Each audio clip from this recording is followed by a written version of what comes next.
Zach Ertz wants to play a 14th season. Andrew Wiley was re-signed yesterday. Brian Johnson, the pass game coordinator, is off to L.A. to coach with Sean McVay. And Adam Peters is going to speak today at 12 at the Indy Combine. We will carry that live. Good morning, everybody. Max is back with me. This from Jason to open up the show. Jason writes, Kevin, why can't you see what we all see? Jason is speaking for all here. Jayden Daniels is a fragile one-hit wonder. The stamp on the box says caution, breakable. And while I don't think he's close to RG3 in narcissism, I'm not going to say that he's perfect either. There's a lot we're still learning about him, and his third year will determine whether or not the team decides to first pick up his fifth-year tag. It's actually called an option. And then if they decide to sign him to a long-term deal. These stories take time. They're longer than one chapter. Be patient, my friend. Thank you, champ. Big fella. Appreciate that, Jason. Yeah. Can't you see what we all see? No, I don't see that. But if everybody else sees that, I guess I'm just the contrarian here. I'm all by myself. I don't see Jayden Daniels as a fragile one-hit wonder. I don't see the stamp on the box reading caution breakable. I understand the concerns about his health moving forward. It's always been a concern with him because of the nature of his frame and the way in which he plays football. He tends to take, more risks as a runner, really competes to the point where sometimes he treats 1st and 10 in the first quarter like it's 4th and 3 in overtime. And he shouldn't do that. He should learn from that for sure.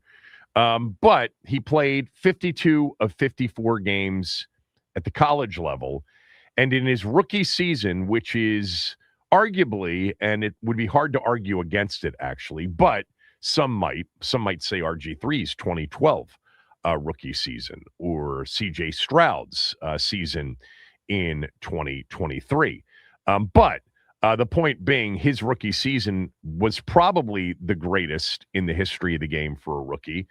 And they didn't play 17 games, and that's because they went to the playoffs and played 3 extra games.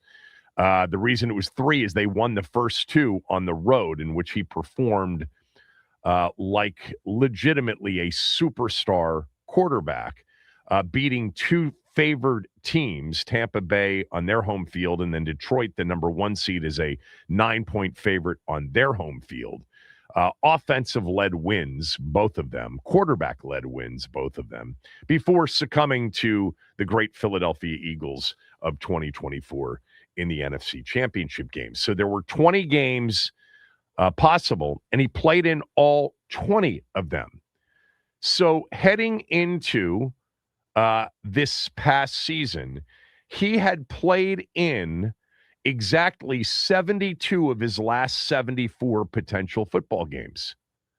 I personally would not describe that as caution breakable, fragile, be careful. That's just not what that says. What it says is that 2025 was the aberration, was the abnormality, was the season in which we won't get moving forward as much. Now, you might say, well, he got lucky in his rookie year, and remember, he did take some shots. He injured his ribs and played with injured ribs for a few games and played through some nicks and knacks. Well, that's what every player in the league does, including at the quarterback position. A lot of great quarterbacks miss games. I mean, Patrick Mahomes obviously got injured this year.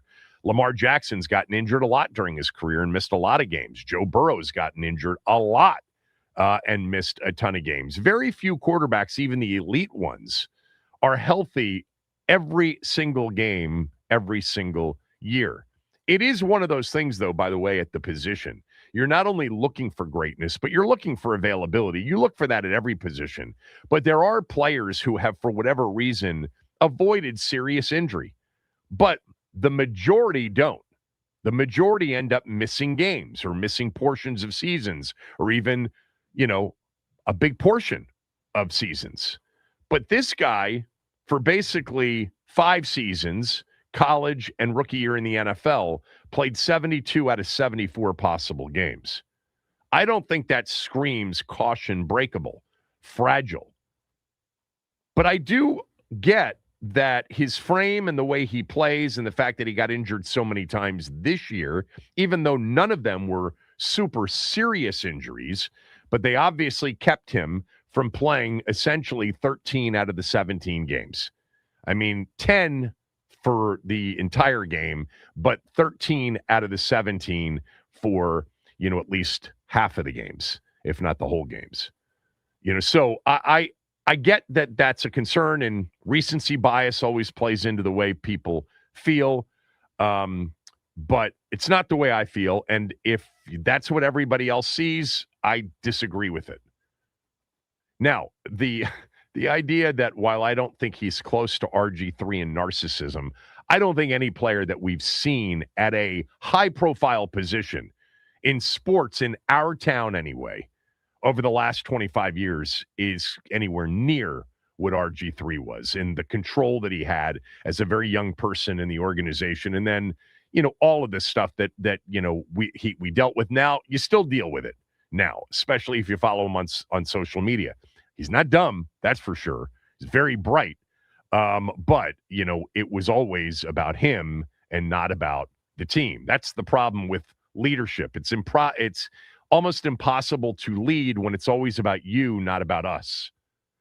I haven't seen one, even anecdotal note that would suggest that he's not perfect either. Okay, you want to say that he was asked a question and pushed the Brandon Ayuk, thing. Okay. I mean, the other day, the discussion about what he said in that interview, fine. But these are just young people riffing. There's nothing about him that I have heard behind the scenes or that I have faced as a consumer of Jayden Daniels that would suggest to me that there's, character concerns or leadership concerns or work ethic concerns or staying out of trouble concerns. Nothing. Absolutely nothing. You want to get after the fact that he's super tied to his mother and his mother's, active on social media. His mother's now a certified agent. She's pretty bright if you've listened to her in interviews. And she's handling her son's career. I don't know how many other clients she has, but I don't think it's totally abnormal to have family involved in an athlete's career or in any entertainer that needs representation. There isn't anything there that's a red flag for me. Not yet. Actually, why did something keep popping up on my social media yesterday about his mother? And the quarterback coach. So I was gonna say you're familiar with at J Daniels MVP on Twitter. They pop up on our timeline all the time, just posting Commanders related content and stuff like that. So they put out a tweet yesterday, yesterday the 23rd, said quarterback Jayden Daniels' main offseason focus per his quarterback coach Ryan Porter. Put on some more body. I'll just play the clip. It's about a minute here. Wait, hold on. Yep. You got to set it up better than that. What clip are you playing? So this is from John Keim's podcast. John brought on and has John Keim's podcast. Oh, this is the thing with John from yesterday. Yeah. My fault. Okay. So John Keim on his podcast had who on? He had Ryan Porter. Who's Ryan Porter? He's a quarterback coach who worked with Jayden Daniels a lot when he was in high school and out in California. Now, and he has implied that he's worked with or is still working with Jayden Daniels on some quarterback mechanic stuff and things of that nature. So in the clip, you want me to play it or no? Sure. I mean, I don't. Sure. I don't know if you played it yesterday. I trust you. Go ahead, play it. What are the things that you want to work with him on when you get him? I think Jayden's big thing for the offseason this year is just to put on some more body armor. You know what I mean? I think he's trying to, just get a little bit bigger, faster, stronger, put on some more lean muscle.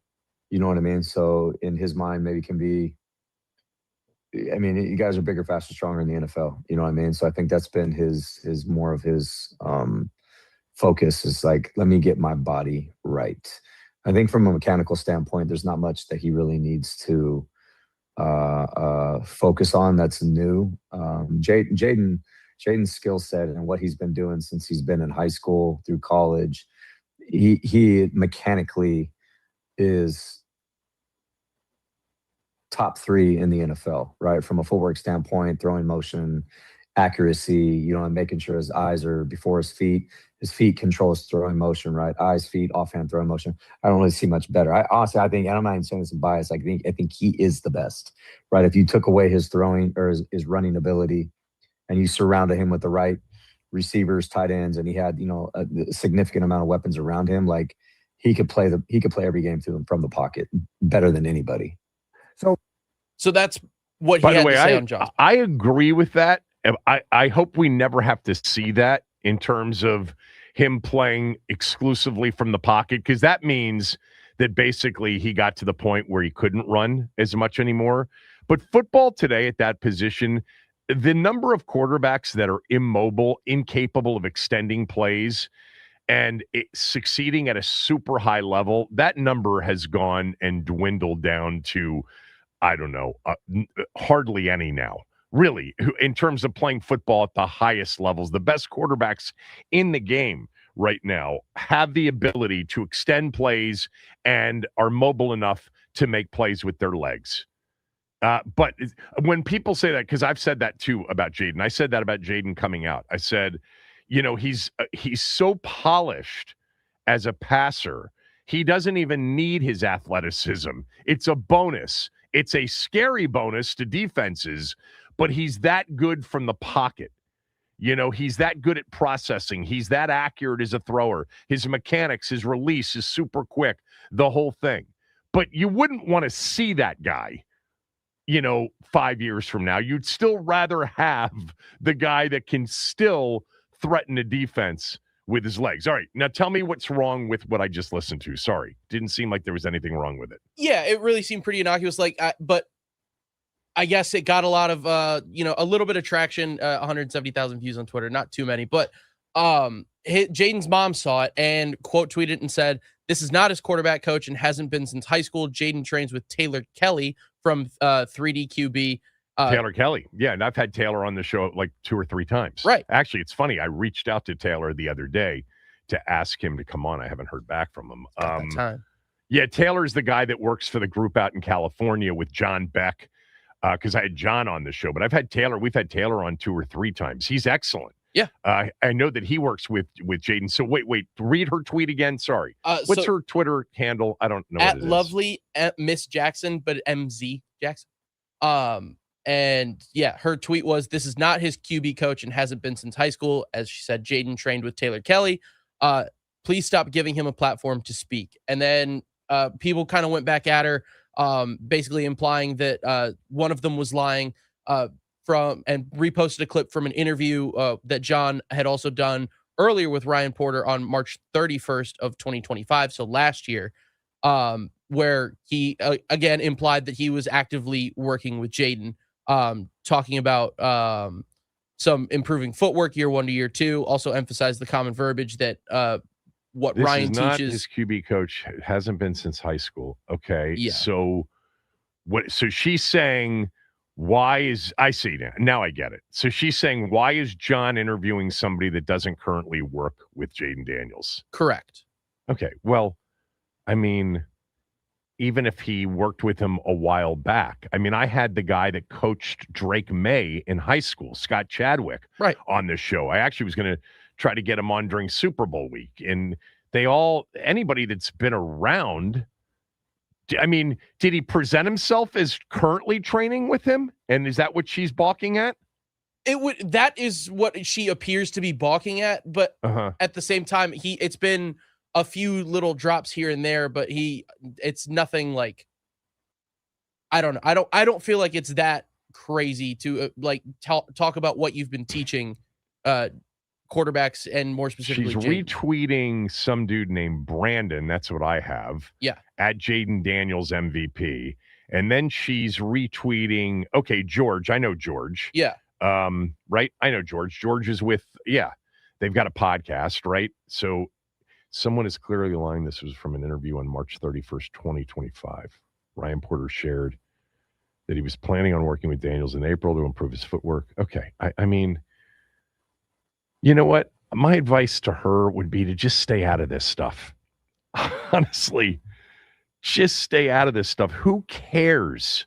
I mean, now, if this guy is a total poser and doesn't, like, he's somehow duped John, which isn't possible. John's not going to get duped by some guy. John's a journalist. John would have certainly vetted this guy out to make sure that he's worked with him. I mean, absent of that, like a total imposter, who cares? Don't you know, Miss Jackson? Honestly, people are absolutely so interested in your son, Jayden Daniels. And the content associated with Jayden Daniels is content that a lot of people like to devour. I can't imagine this guy was an imposter. The fact that if it's true that he hasn't worked with Jayden since high school, there's still a perspective there that's worthwhile. I mean, I see what the Taylor Kelly. Yeah, I've actually had him on, I think, 3 times over the last 2 years, and he's been excellent. Remember, we had him on, I think, last year during the season, and he was outstanding. It's funny because I literally just texted him over the weekend to see if he had time to come on sometime this week. Have not heard back from him. I wonder if the word's out to all of the Jayden personal coaches. No more media. Who knows? I doubt it. Okay. Whatever. Is this a big deal? Are people going nuts over this thing? At Twitter, but you know how that is. Like, it's a very, very loud minority. Yeah, I'm reading some of the comments. Okay. Trust me, I don't know enough about it, but I doubt this is a Keim problem or a Keim issue. I can't imagine this was a total poser imposter. He at least worked with him in high school, and she even admits that. And John had him on when, you said? In last year? Yeah, March of 2025. Yeah. Maybe she doesn't know that he's been working with Jayden. Does she know everything about, at some point when you get to Jayden's 24 years old, 25, your parents don't know everything. They don't know that you actually worked out maybe with Ryan Porter for a couple of days when you were in California or wherever you were. That's possible too. Back to Jason's email. Man, so he writes, so let me just say this. I personally don't have any concerns about Jayden Daniels. I really don't. I don't have concerns about him as a player. I don't have concerns about him as a person, as a professional.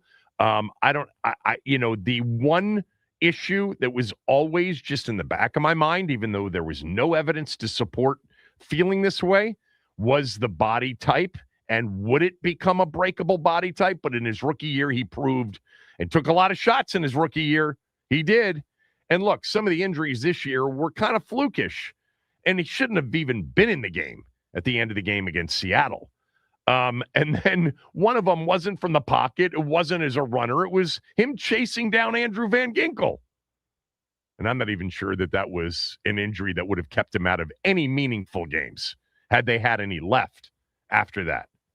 They shut him down, but I don't think initially they wanted to shut him down, and then they decided to shut him down. By the way, have we talked about this? I'm sort of going in a lot of different directions here at the beginning of the show. I understand that. Have we talked about that the reason that Jayden Daniels likely got shut down after the Minnesota game was probably multifold in terms of reasons? But I think maybe the single biggest reason is that at that point they knew for sure they were moving on from Cliff Kingsbury and that the offense was going to change. And therefore, what was the real value in Jayden getting 4 more games, all against division opponents? Quinn billed the the final 4 games is, an NFC East tournament, survive in advance, and they won that first game against the Giants, and then they, lost to Philadelphia the next week. But when you think about, what happened and what transpired, and maybe this is something that a lot of you guys have already talked about already on social media, but it does sort of make sense now that Minnesota game was the game in which it got solidified in Quinn's mind that he was moving on from Kingsbury. The play calling from first and goal, second and goal, third and goal, fourth and goal. Now, Deebo Samuels catches that touchdown pass at 7-7, and maybe it's a different game, maybe it's a different thought. I'm not suggesting that was the moment he thought about it. I'm suggesting that that's the moment that it was solidified in his mind. I did ask him when I had him on a week and a half ago, was there a moment or was it gradual? And he said it was gradual. He said it was more of a gradual build towards that decision. But I think the gradual build hit its peak at Minnesota on December 7th, the day that will live in infamy. That was not meant to be, anything other than the first thing that popped into my mind when I said December 7th. Minnesota, that game. And then remember, shutting him down after he was cleared to come back in. And then they talked about, we'll play it out. And then they decided they were going to shut him down. They didn't do it, immediately. They did it sort of piecemealed week by week. But then they eventually shut him down before the Philadelphia game 2 games later. And if Kingsbury's coming back, maybe Jayden plays in those games. There just wasn't the juice wasn't worth the squeeze if the offense was going to change.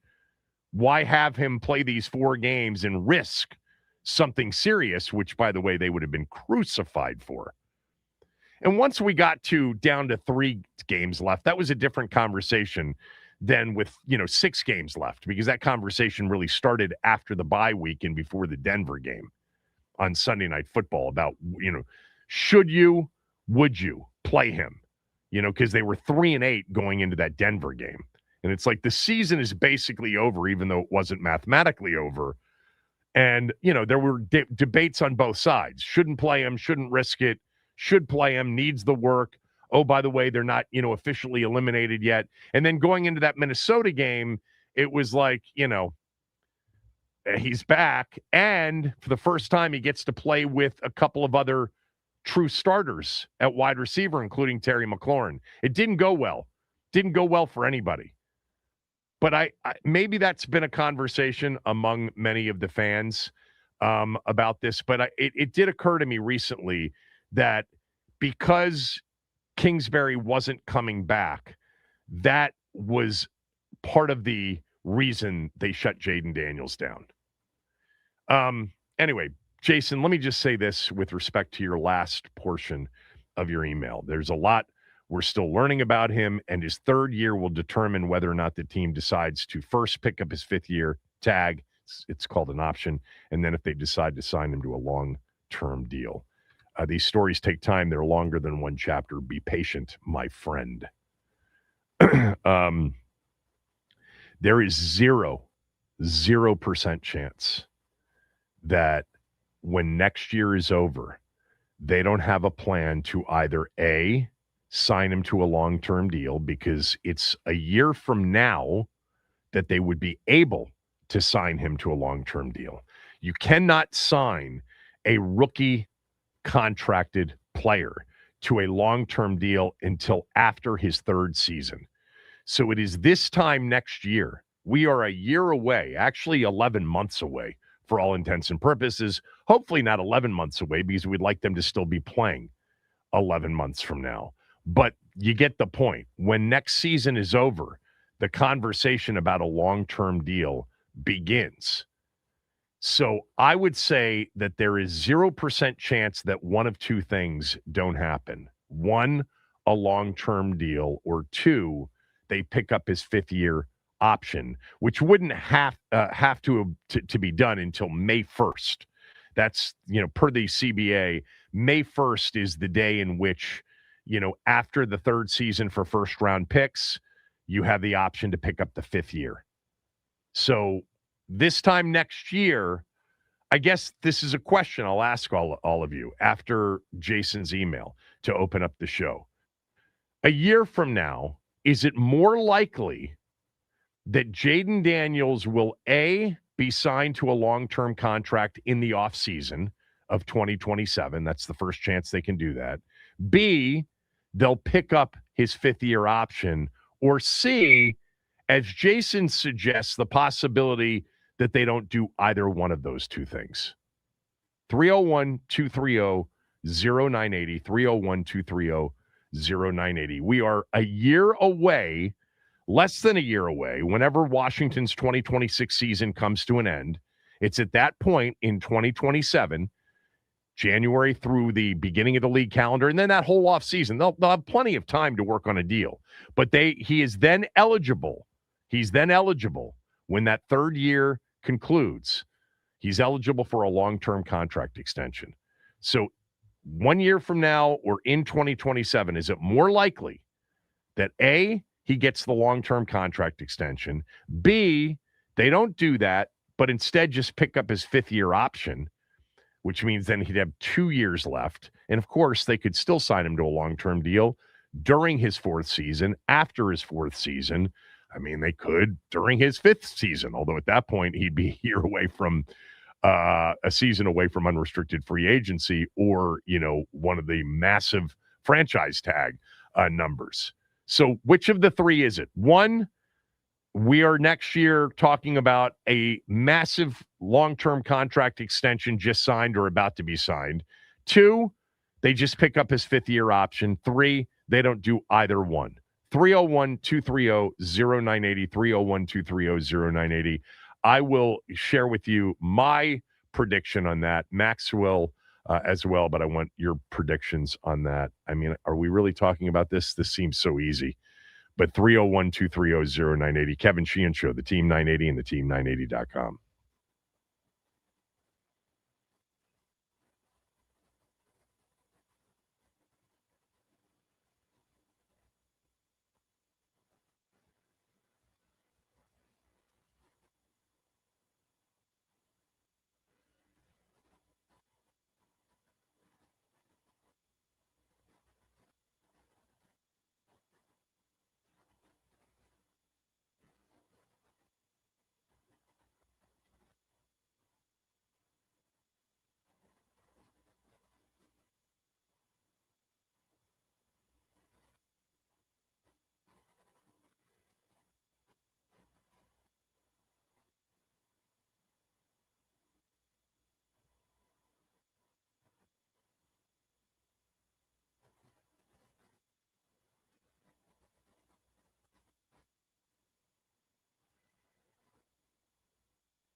This from Liv. Liv writes, Kevin, I listen to you too much because of my husband. LOL. Is this even a question? Seriously? I'm not a huge Washington fan. I'm from Cherry Hill, New Jersey, and I'm an Eagles lifer. But the number one threat to the Eagles in the future is Jayden Daniels. My husband says hello and loves that you barely pay attention to social media and you need Max to explain everything to you. I do pay attention to social media. I just don't participate in the back and forth very often on social media. But I do pay attention to it. I look at it every day before the show because there are lots of ideas, like the note that I got from Jason to open up the show. Jason wrote, Kevin, why can't you see what we all see? Jayden Daniels is a fragile one-hit wonder. The stamp on the box says caution, breakable. And while I don't think he's close to RG3 in narcissism, I'm not going to say that he's perfect either. There's a lot we're still learning about him in his third, and his third year will determine whether or not the team decides to first pick up his fifth-year tag. It's a fifth-year option. And then if they decide to sign him to a long-term deal. These stories take time. They're longer than one chapter. Be patient, my friend. So the question here is, we're basically a year away from talking about, a massive contract extension possibility for Jayden Daniels. He is eligible for one after his third season. The way it works for rookies, first-round rookies, is it's a 4-year deal with a fifth-year option, but no rookie player can get extended and get a new contract until after he has played his third season in the NFL. So that's why Jayden didn't get, a big contract extension after his phenomenal rookie season, or they're not talking about it now. Now would have been the perfect time to give it to him, because after this season, maybe you would have a little bit of leverage. Probably not. The question is, it appears that Jason believes that, a fifth-year tag or even a contract extension aren't givens. I would say there's a 0% chance that he doesn't get either one of those two. And I would say that there's about a 75 to 80% chance that he gets a long-term contract extension after his third season. That would be my wager. That's my answer to the question. And the only reason he wouldn't is if year 3 is a disaster somehow. A disaster in not only team results, but his results, where everything gets looked at again. Because I promise you, some of the things that you guys, not the majority of you, but some of you were concerned about, breaking down the games that he played in, the few that he played in, talking about things where he held on to the ball too long or did this or did that. They don't think any of that's important. They don't think there's a chance on God's green earth that you could evaluate Jayden Daniels in 2025, playing in 4 complete football games, only 3 of them healthy, start to finish, with, off the street players playing around him, and a defense that truly put every game into the context of, you better score 40 or you're not going to have a chance. This is not a concern. I asked Quinn about the evaluation of this season, and he said it's really a hard evaluation. Now, what they do evaluate are things like, why? Why did they suffer the most significant injuries to their best players of any team in the NFL? Was it something they did in the offseason? Was it a practice thing? Was it a training thing? Was it, a doctor thing? Whatever it is. They are looking into those things to see if maybe there's a way to avoid what happened this year. But they're not sitting there going, oh my God, that Jayden game against Minnesota. Whew, I don't know. Maybe he can't do this. Maybe this guy is not the guy. No, none of that. They are still all bought in that he is a franchise quarterback and an elite level franchise quarterback. Are there a couple of things here and there that they'll nitpick? Sure. How about let's not treat 1st and 10 in the first quarter of a 0-0 game when you get flush from the pocket like it's 4th and 3 in overtime, and we have to get it. Those are two different situations. You've got to start to recognize that they are different. And the first one is, hey, I'll get some yards, but I'm not taking a shot. I'm sliding. I'm getting out of bounds, but we're not, going for the extra 2 yards on 1st and 10 in the first quarter. We're not doing that. He did that against the Chargers on a play. And I remember saying in that game in which he played exceptionally well, I remember saying, these are the things that if you're going to really evaluate and be constructively critical about Jayden's game, he's got to understand that not every situation is a competitive last shot. Like, you've got to understand the game and what you're doing and your value to the team and your value if you're lost to the team. And those things they've certainly talked about, no doubt.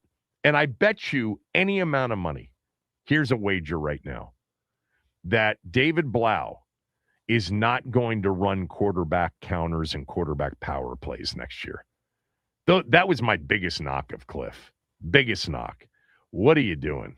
Why are you taking your franchise quarterback and on 1st and 10 running quarterback counter? Well, it's a very effective play. It's 11 on 11 in the run game, big advantage offense.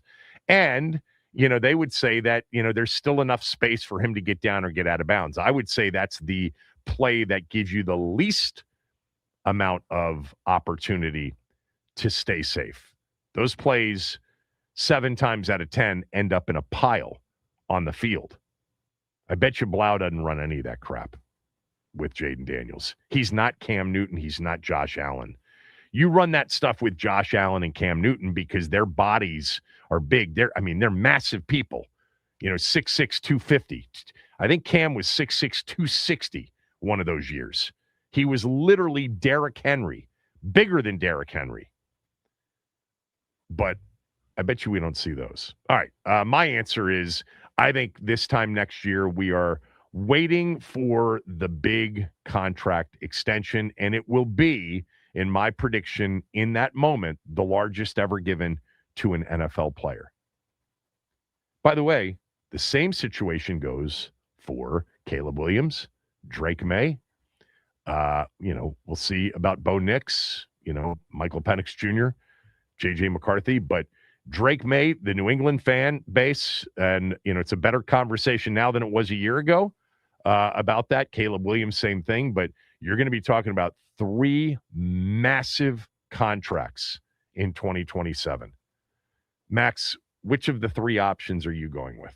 I mean, I think it's really a debate between the long-term extension and the 5th-year option.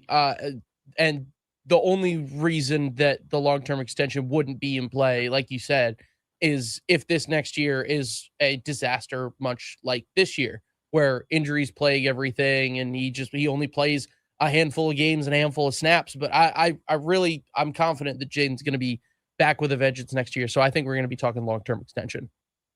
Let's get to the phone lines. 301-230-0980. Yeah, this is a bit absurd. Like the option C, honestly, you got to really think he stinks to think that he doesn't get his 5th-year option picked up or get a long-term deal this time next year. Or maybe you're a visionary. 301-230-0980. Let's start with our guy, Lap. Lap, long-term deal, 5th-year option, or neither next off season for our quarterback? I'm gonna say long-term deal, and whether way you slice it, he definitely gonna get his money for sure. And I think he's gonna come back with a vengeance. And he's gonna be that contract killer that the Detroit Lions head coach said it was in the playoffs. So I know he's seen the success from his counterparts, and I think he's gonna be ready for the task, man. But Kevin, that defense got to be better, and they need to add some consistent pieces around him. And I think he's gonna find. And Kevin, I was looking at his highlight from last year, like from some of the throws that he threw, like they were like spot on. The ones that were really nice and the touchdowns that he threw.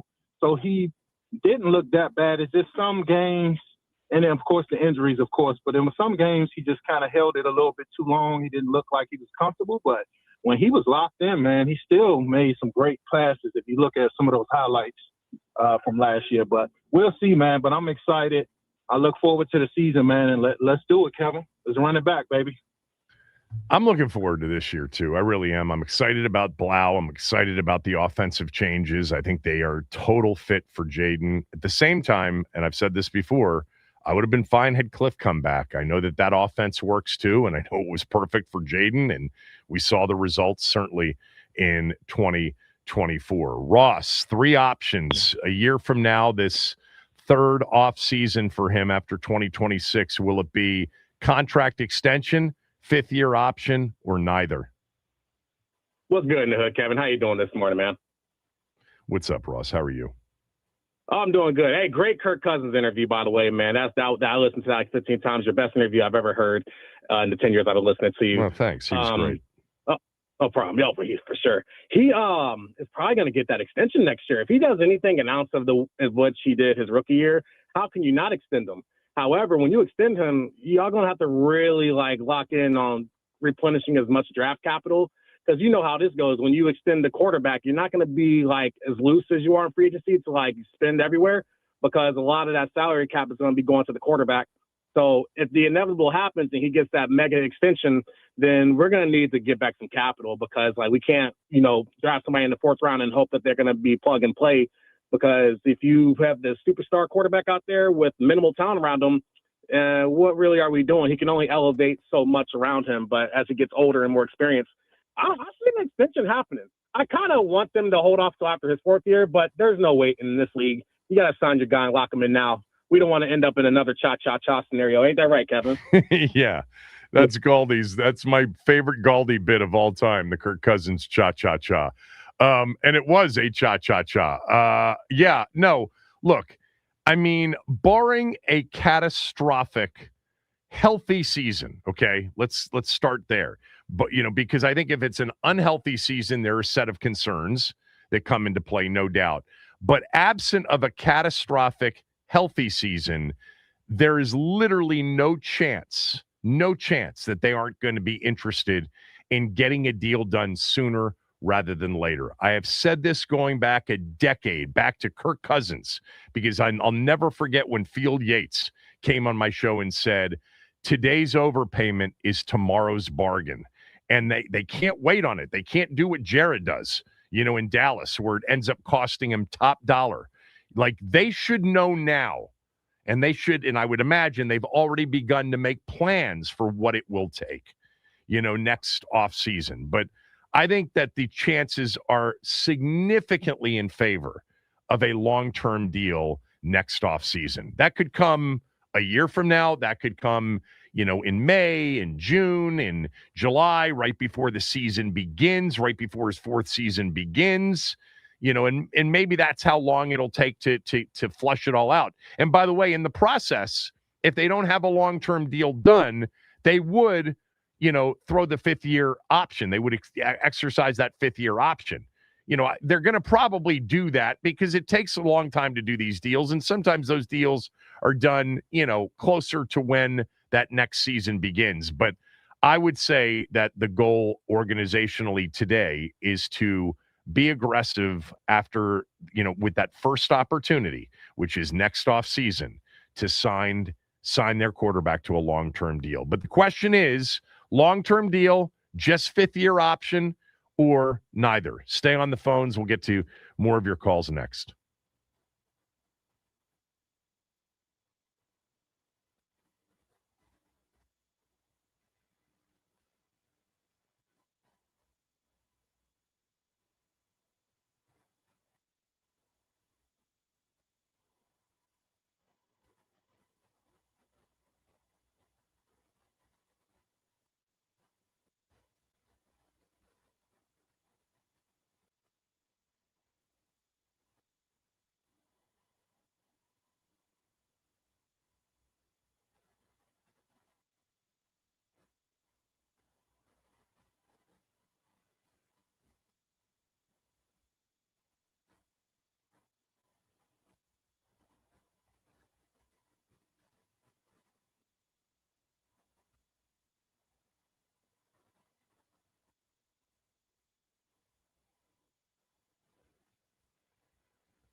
buddy of mine, Scott, not Van Pelt, another Scott, sent me a text yesterday and said, because Max and I were just talking about it during the break, how in the hell did you not talk about the storm from the weekend? I didn't talk about it at all yesterday on the show.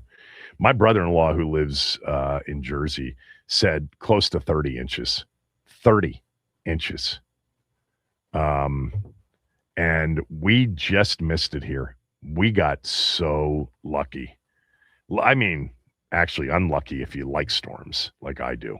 But for most of you, and I'm sick of the winter too, I'm ready to move on to warmer weather, but I don't think we're going to get it.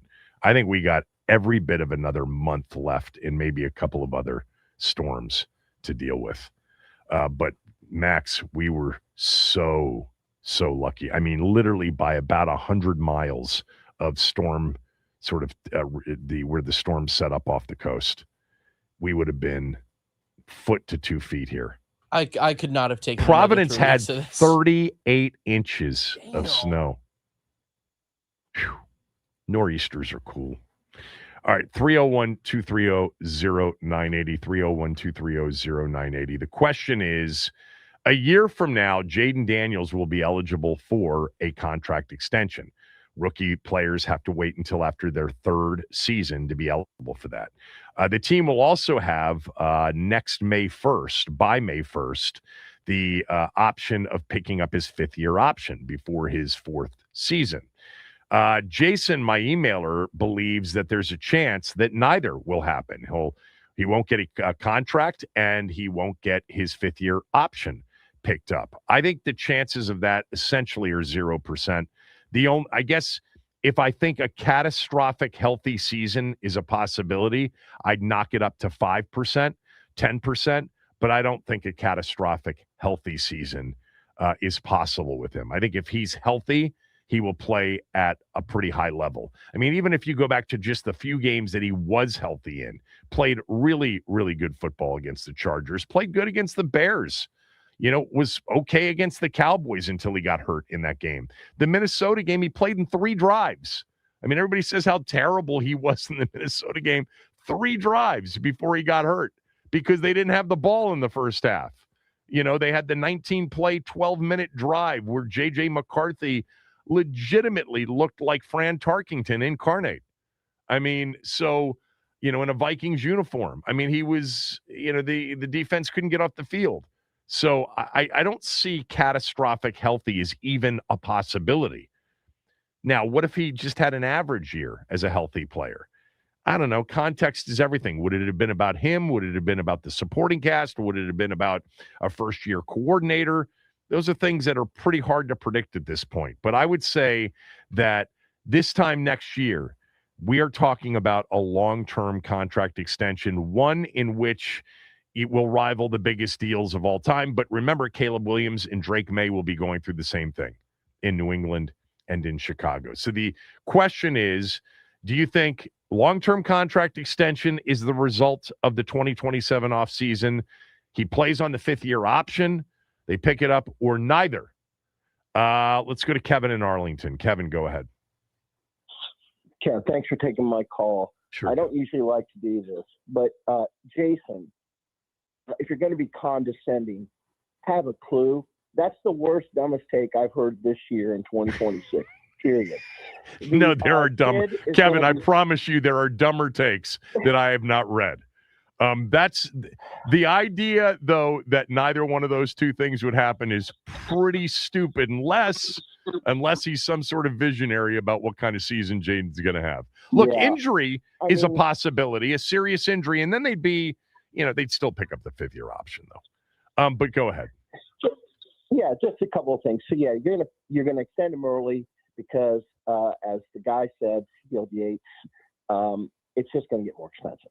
I wanted to say a couple things. Thank you for bringing up the point about Kingsbury and the shutdown and how they must have known they were moving on. We're going to disagree a little bit about Cliff. I'm glad Cliff is back with McVay. He needs to go back to school. I'm just going to put it that way. If we had Josh Allen, you could pose and you could have as much running from our quarterback as we did. We got lucky he wasn't more banged up, in my opinion, in his massive 2024 season.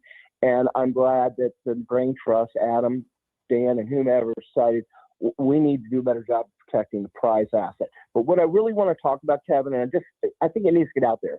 Peters is going to be in Indianapolis. He's going to be talking today. Somebody in the soft DC media that I love, and I'd be soft too probably, needs to ask Peters, okay, your director of college scouting, Tim Gribble, has left. You have scouts, regional scouts that were all here before you got here. Are you confident you're going to do better in the draft? And, oh, by the way, you have 2 new coordinators. It's not just drafting, it's developing. What's your vision now? Are there going to be any alterations? You've obviously... Would you say, are there going to be any, what did you say? Sorry. Alterations to your approach. Alterations. Obviously, Dan Quinn said to you in that interview, Quinn said to you, we're going to look at everything with injuries.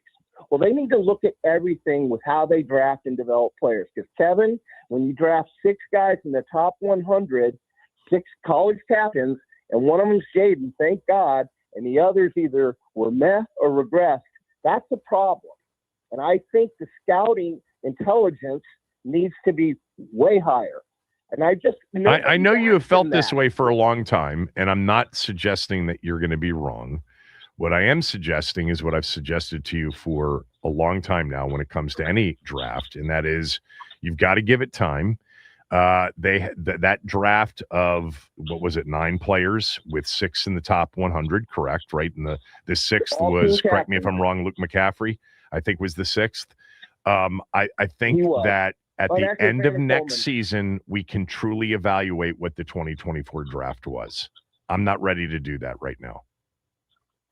Okay, well, my point is bigger picture. Do you have the right men and women in the building to give you the intelligence to fit more? That's really my point. And I think it is alarming when you have 6 of the top 100 picks and you've gotten this little production out of it other than the quarterback. Thank God we got Daniels.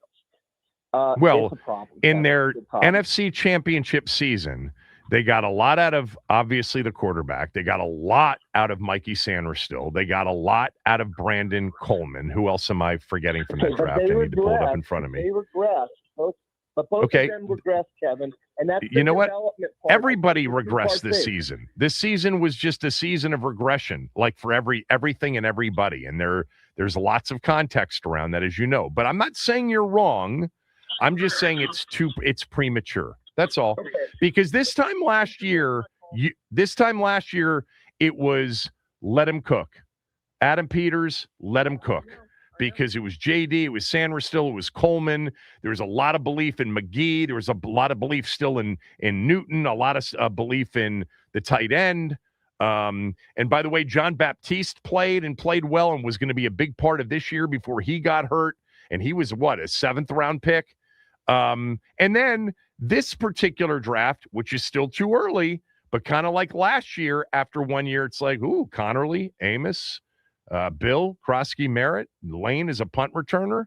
Not that bad, at least as of now, but I'd give that time because that could go the other way in 3 years. It's not, Quinn's talked about this a lot as it relates to these draft picks. It's very up and down, the nature of the development of young players, especially when you're talking about, mid to later round picks. But to your point, 6 out of the top 100, they need to have hit on 2 of those players, okay? 2 at least, if not 3, need to be significant contributors by the end of next year. By the end of next year, we need to know that 3 of those top 6, 2.5 to 3 of those top 6 are significant contributors, which would put them ahead of the overall hit rate. Stay on hold. I see everybody there. We'll take more of your calls next. Thanks, Kev.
All right, a year from now, we'll be in the discussion of, do they sign Jayden to the long-term deal? Are they working on a long-term contract extension because he's then eligible for it for the first time? Will they pick up the fifth-year option?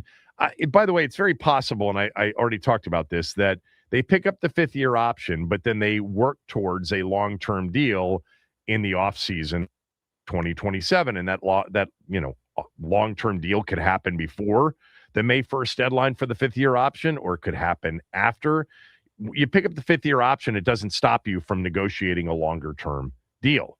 It just guarantees you that if you don't get a long-term deal done, that the fourth season won't be the last season for the player. I think you'll end up with long-term contract extensions for Caleb Williams, Drake May, and Jayden Daniels in the offseason of 2027.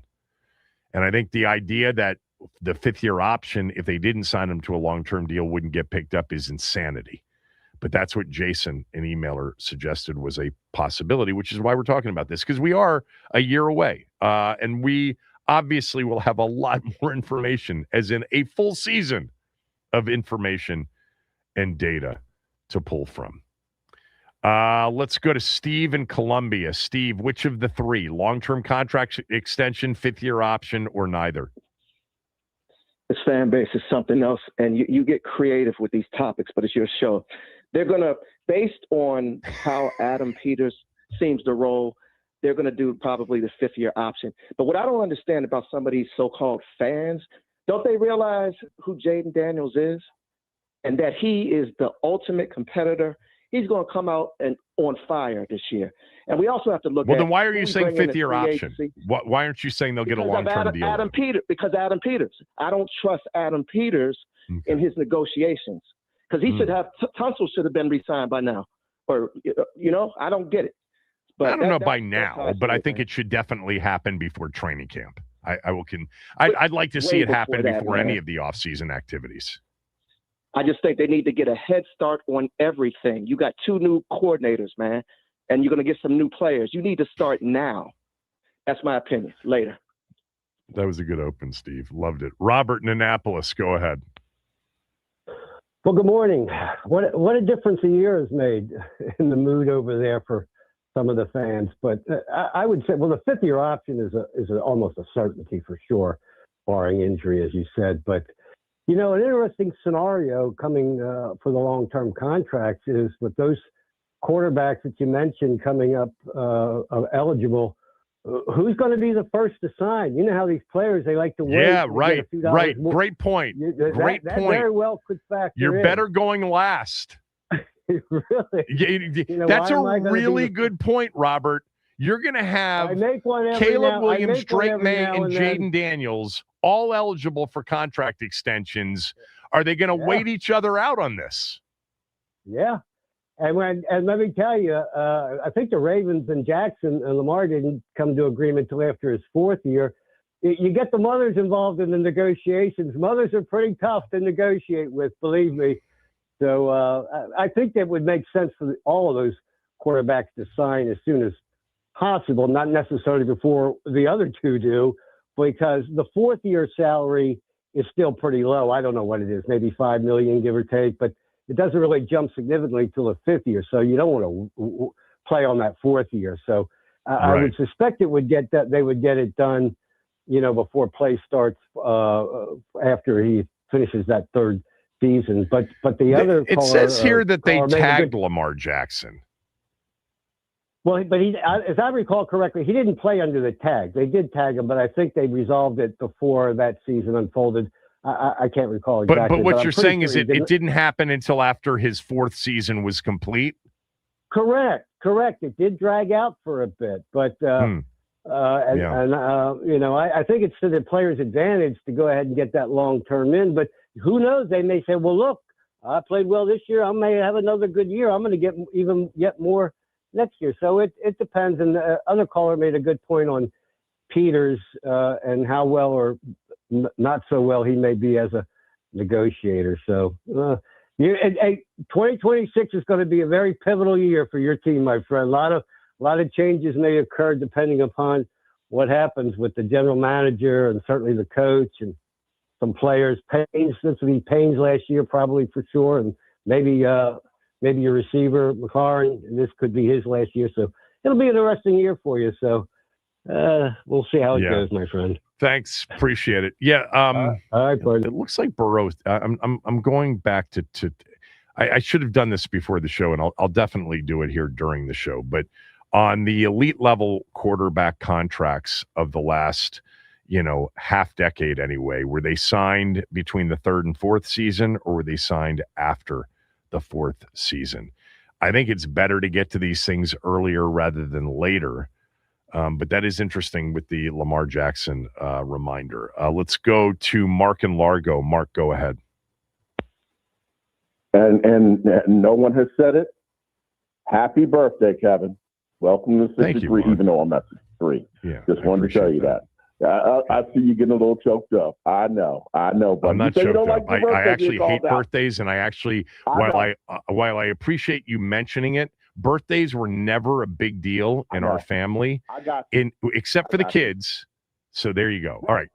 Which of the three options do you choose? You definitely got to renegotiate this deal. Kevin, let me ask you something, man. And I've asked Russo this, and I've asked Granddaddy, and went over their head. Is it possible by the middle of the season and going on to the rest of his career that Jayden could be calling his own plays? What? Calling his own plays? Calling his own plays. Remember in the 70s, we saw quarterbacks calling their own plays. Yes. We haven't seen that since 50 years ago. True. Bicentennial year. But you think it's possible? No, I don't think it's possible. I think if there's anyone in this draft class that could do it, it could be him. Mm-hmm. Okay. So is it going to be a league-wide shift to the offensive coordinators not calling plays, or the head coaches who are offensive not calling plays, and we're going to go back to Fran Tarkington and Sonny Jurgensen on one knee in the huddle calling the plays? There you go. You hit it right on the head. It'll make Sonny in heaven proud because you will have a quarterback that's calling his own plays, doing everything that he can, and makes the team better. And you still need David Blau. Don't get me wrong. You still need him there. But Jayden is your offensive coordinator and the play caller as well, too. Mm-hmm. He's just there to buffer everything up. Okay. Kevin, that's something for you to think about, bro. Mark's calls always, they're always out there, but it gives us something to just think about. That would be interesting, though, to see quarterbacks go back. For those of you that don't know what Mark's talking about, up until probably the early 80s, late 70s, early 80s, quarterbacks called their own plays. There were offensive coordinators or offensive coaches, but they didn't call the plays. The quarterbacks got in the huddle and called their plays, called the team's plays. And then Tom Landry, I think I have this right. Tom Landry would have been the first, because the Cowboys were, new and innovative in everything they did. He was the first, I think, to allow to start calling the plays for the quarterbacks. Ian, go ahead. 5th-year option, long-term deal, or neither for Jayden Daniels this time next year? I think it's going to be the 5th-year option. I don't see any chance that he doesn't get it picked up at all. But the reason I think that long-term negotiation or long-term deal will be difficult is because his mother is the agent. And I think that is a variable that none of your previous callers, and I don't think enough people realize that that's the case. And I think there's some personality and awkwardness when you bring that type of element in. We've seen that happen in many other NFL players when they have families be the agents. I think the ask will be extraordinary beyond the pales of the highest paid contract. And I think there will be a decision needing to be made, because while we can all agree that the NFL quarterback is the position, it makes the most money, it needs to make the most money, unless he is so elite as in an all-pro level, there's going to be some discussion of what's the max on his value worth. And I think when you bring in his family, there's just something off. And look, I don't agree with the emailer, but I've said it, and you've heard other callers even reference my comment. There's something about his personality. It's not fair to compare to RG3. that's not the comparison, but there's some level of aloofness with kind of cluelessness. Aloofness? That's the way you would describe it? Aloof? There was a picture I think Sabah referenced it when he was on. And maybe a slight level of immaturity I could go with, but aloof? Maybe aloof is too strong, but maybe let me change it to kind of like we talked about before, that California cool, that ambivalence. That sometimes when you're the leader of a franchise, you have to bring more gravitas to the situation. And there's just something, maybe even childlike, it might be the phrase. Don't you think gravitas is something that grows as you mature?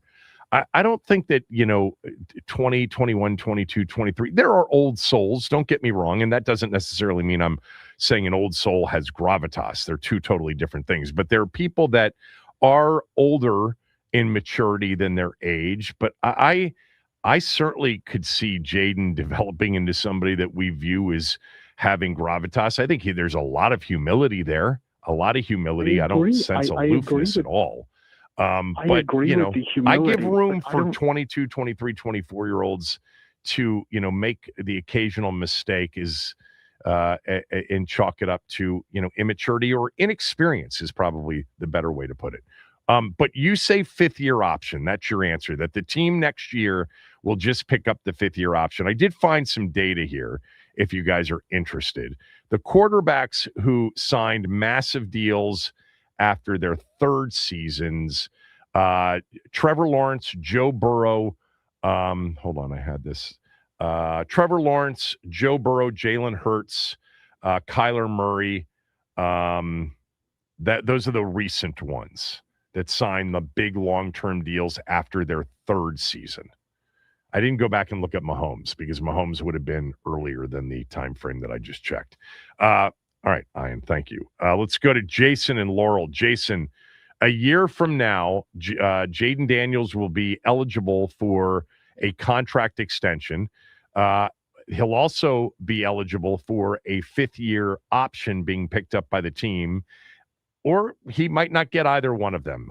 Jason, our emailer, suggested there's a possibility he won't get either one of them. I think that possibility is 0%, but which of the three? Long-term extension, fifth-year option, or neither when he gets to his fourth season ready to play in 2027? Which will he be playing under? Kevin, thank you for taking my call. Sure. And the previous caller said that Kirk Cousins' interview was awesome. I would like us to extend him because then that gives us more flexibility with numbers, kind of like what Patrick Mahomes is doing. And I'm not trying to be uncoachable, but I want to throw something out there, just see what you think of it. We're all talking about what the Skins want to do, and that's what I want them to bring him back. I thank you for opening my eyes to him. I think he's amazing. He's most mature. I don't know what Ian's talking about. He's got a lot of discipline, and discipline to me equals maturity. Most 25-year-olds don't get up at 4:30 in the morning to go train. This one does. I'm not worried about that. There's a lot of professional maturity there, no doubt. With, obviously this guy, he loves what he does and was instilled with a good work ethic. Yes. Yeah. But what if Kevin, and I'm not hoping this happens, I'm just what ifing. What if we bungle this, maybe with a nuke thing, maybe some other things? What if him and or his mother don't want to come back here? And what if our old buddy Sean McVay is playing chess and wants to bring him to LA? You mean, by the way, Kingsbury got the assistant head coach title yesterday, yes, essentially the number two guy behind McVay. Yep. Brian Johnson ended up in LA as well. Washington still has another coaching staff, offensive coaching staff position, I think, to fill with the loss of Brian Johnson, even though it was anticipated. Look, the bottom line is that the way it works is the team, can tag him. You don't want to get into that game. You certainly don't. But I would bet that, a year with David Blau, a year with a guy he's familiar with, a year in which maybe the system's going to be tweaked to even fit his skill set even better. I honestly, I think that this conversation, and Steve was funny the way he said it, like, our fans and getting creative around some of what our fans think. Look, it's 3 hours a day, Steve, just so you know. in late February. But I think this is going to look like a super silly conversation a year from now. Like, we actually took calls on whether or not it would be a long-term contract extension, a fifth-year option being picked up, or neither. Like, the or neither is insanity. It doesn't mean that it's totally impossible. Again, he could have a healthy, catastrophic, major setback season. He could also have, knock on wood, please don't have this happen, a major catastrophic injury. But absent of that piece anyway, assuming health, I think we could look back at this and say kind of a silly conversation. We'll do this for one more segment. If you're on hold, stay there. Kevin Sheehan Show, the Team 980.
All right, we'll get a few more calls on this. We have other things to get to. Like the NFL schedule internationally is starting to come together, and we're starting to put, a puzzle together that will leave us with only a piece or two for Washington's international game, or will it be 2 international games?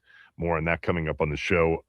There's a story about Zach Ertz that Tom Pelissaro wrote. We'll talk about him next hour. Adam Peters is scheduled to speak in Indy at the Combine at 12 noon. We intend on carrying that live. Let's go to Athen. Athen, a year from now, we'll have a chance to the team will have a chance to sign Jayden Daniels to a long-term deal. Do you think it's that? Do you think they end up just picking up the 5th-year option?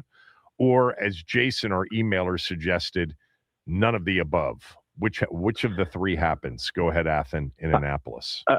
I just think it's more the 5th-year option, and not because it's a Jayden thing. It's because of the talent around him thing.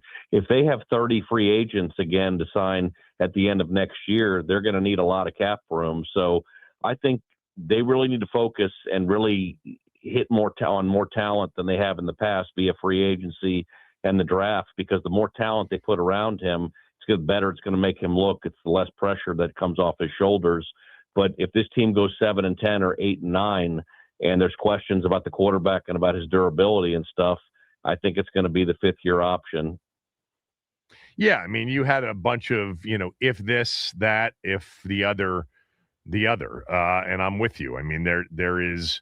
Let me just say this. I don't think that the players around him will determine whether or not they give him a long-term contract. His play, what they think he is as a player, what they think he is developing into as a player, because remember, next year is just his 3rd year, and for all intents and purposes, if he plays the year, it'll be his 2nd full season in the league. I think, the cap thing is interesting because this offseason, getting enough players and getting a base of players that are in more than 1-year deals that you think will contribute to a winning season will be important. And I think we will see more multi-year deals with a lot of the cap space used this year. They've been planning on, certainly they've had to plan because they stumbled onto, or they ended up selecting a player that will likely command one of the biggest contracts in NFL history. Let's go to Paulie. Paulie, go ahead. Good guy, man. Hail to the W. Hail to the W. Listen, the 5th-year option, that's a formality. And it's only a formality because of something that the Annapolis guy said. I'm not going to say his name, but Robert. You got, I know who it is. You got 3 quarters. You name it. Why didn't you call him by name? May. Why did you just refer to him as the Annapolis guy? Because I don't mess with him. Because why? The Raven? He's a Ravens fan? He's a hypocrite. So you got Jason. You got Robert's a hypocrite? Caleb Williams. You got Caleb Williams. We're now evaluating other callers, I see. Drake May, and you got, don't forget Bo Nix. All right? So you got these 3 quarterbacks plus Jayden, that's 4. Like, even in their best seasons, and all 3 of them quarterbacks had good seasons this year. Their teams had good seasons. They're still not viewed in the light that Jayden Daniels is. Jayden Daniels is the best out of all 4 of them quarterbacks. And it's going to be a waiting game, like he said, as far as who's going to get signed first. Unless they set the market with Jayden Daniels that's so far out there that there's no question about his ranking as far as being the highest paid out of all of those 4. And I definitely think he's going to be the highest paid out of all those 4 quarterbacks, out of all those other 3 quarterbacks. So to me, it's going to be a waiting game. I don't think it's going to be a type of animosity game like it was with Terry and like it's seeming to be with Tunsil right now. But I just think it's going to be based on, where the other quarterbacks lie or how Adam Peters and the organization set their first number. Are they going to blow it out the water, or are they going to try to just play the market game? If they're going to play the market game, keep them around the market, then it's going to be a waiting game on who signs first, who signs second, and all that. But it's definitely on Adam Peters, this offseason and next offseason. And I don't have a problem with his draft picks. We getting production out of our draft picks. Where he tanked that last year was this free agency. he has to start getting his free agency things right. You know what I mean? He got to get out of that Bruce Allen form of just signing.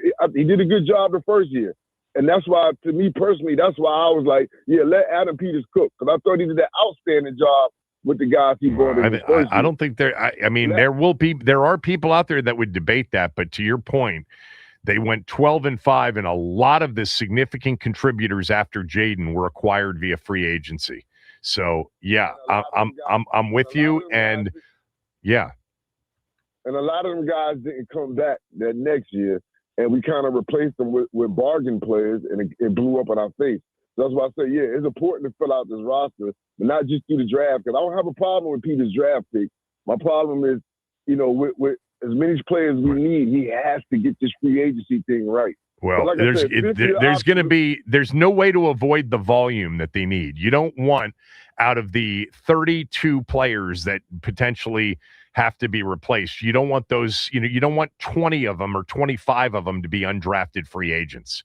You've got the cap space to go out and get 3-4 starters, another 3, 4, 5 contributors, and then we can talk about the draft and the undrafted free agents.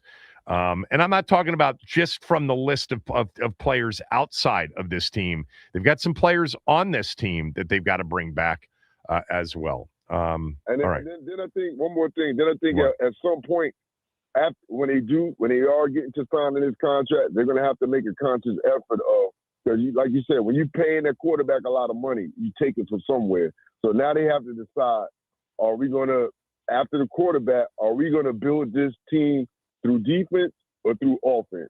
Almost how the Colts had to do with Peyton Manning. So, yeah, man, fifth-year option, but the caveat is not a problem for the fifth-year option. It's just negotiation stands on both sides. Who's going to get signed first for how much? Yeah, it's going to be a very interesting contract negotiation, and I think, Robert reminding us of, who's going to get signed first in the waiting game with Drake May and with Caleb Williams in the same boat will be a very interesting thing. I mean, quarterbacks are going to take center stage contract-wise next year for sure. Let's go to Peter in Wilmington. Peter, go ahead. Hey, thanks, Kevin. Listen, I say sign the man as soon as you can, because no matter what you do, I'd give him as much as he can, as much as he wants, within reason. Make him the top most paid player, highest paid player in the league. You got him. And if he doesn't work out completely, if he's not the all world, which I think he is, you got some trade value there. Everybody's always willing to pick up he's in Washington. They're not that good. So maybe we can take him. I would sign him as much as you can get, because the guy's going to be amazing in my mind, because we've seen it. It's different from Drake May. He's a second-year guy. To do what he did, Jayden, in the first year was something nobody does. It just doesn't happen. Maybe what's the guy? I can't remember his name. Anyway, I say sign him. It's going to be in the third year, next year. Sign him as much as he wants. If his mother wants some more money, give it to him. And go on with it, because you can get the players around him. That's my opinion. All right, thanks, Peter. I think that Paulie is right about this. I think that if you eliminate the concern over injuries, because I think there are people, including people in the league, that are concerned about the frame, regardless of the track record of playing 52 out of 54 in college and 20 out of 20 in his rookie season. I think if you took that out of the equation, which you can't, I understand that, but I think that most NFL general managers would say the guy that you have to pay is Jayden Daniels. That's the guy with the most talent, the talent that fits today's game more than any other, and the one that they'd love to have. However, there is, I think, and it's not just with our fans or with NFL fans, I think there are people within the league that would look at it and say, guy missed 13 out of 17 games in year 2, and he was banged up not once, not twice, but thrice in his second year. And that frame kind of looks like a frame that you get beat up on. And so you got to be careful. But I think in terms of the pure ability, it's still Jayden 1. Billy and Chantilly, finish it up for us. Go ahead. Okay, Billy dropped, so we can finish it up on our own. And I'm glad to finally come to an end on this because, honestly, I'm just so happy that nobody other than our emailer, Jason, suggested that it would be neither. I was looking for the one person that would say, yeah, I don't see it, man. It's going to be hard to fill out a team. They're going to struggle next year, and the team's going to want to wait and see. And they'll just, enter his fifth year, and then they'll try to figure it out. Enter his fourth year and try to figure it out during his fourth year. At that point, now you're into Dan territory in terms of the management of a talented player. Not being able to identify it. That was the biggest problem this organization had. No, it wasn't. It was on the list of the biggest problems that the organization, previous regime had was A, they weren't able to identify talent very well. B, if they did stumble onto a talent, they weren't smart enough to identify that it was a talent that they needed to procure contractually earlier rather than later. And that always led to, oh, what do we do now? We didn't see it. I mean, no franchise that I have followed or covered has had less vision than the Dan Snyder Washington Redskins, Washington football team, etc. They were always caught with their pants down over and over again, and usually somebody walking away smiling and saying, yep, got you again. And nothing reflected that more than the Kirk Cousins cha-cha-cha, as Galdi called it, or the Trent Williams, debacle, or going all in on Albert Hainsworth when he had the one great year during his contract year, the enabling of RG3, et cetera. But ultimately, the not getting anything back of significance when you could have traded Kirk Cousins, since you didn't have the vision to sign him soon. And Cousins was on with me a week and a half ago and talked about that first season. 2015 was the season in which they lowballed him and they had a chance to really lock him up. If they had the vision that this guy is easily top half, if not, second kind of tier, not elite, okay, but you can win with him. You can really be good offensively with him at quarterback. If they had seen it and locked him up after that rookie year, then they would have never gotten to the point where they had to do something that's, I think, only been done once in NFL history, which is tag a player at that position 2 different times. And then essentially watch him walk away with just a comp pick.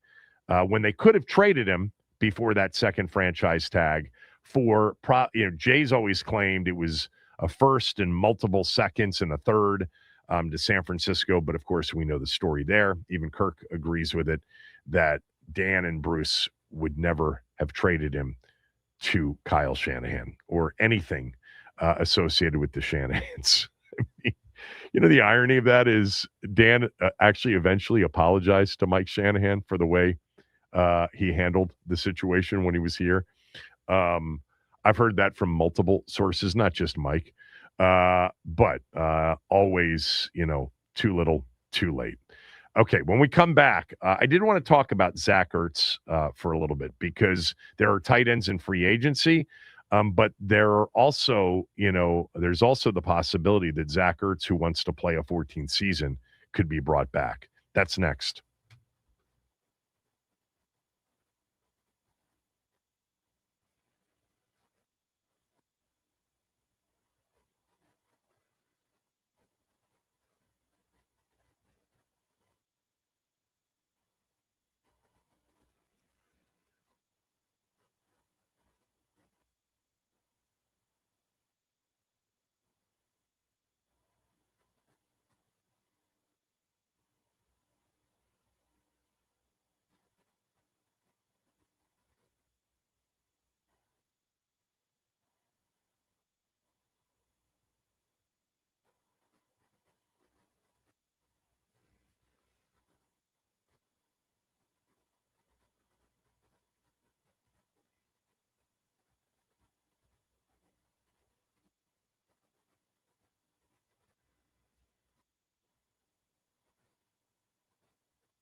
Tom Pelissero, NFL Network, reported earlier today that three-time Pro Bowl tight end Zach Ertz plans to play a 14th NFL season and is expected to be cleared right around week 1, per sources.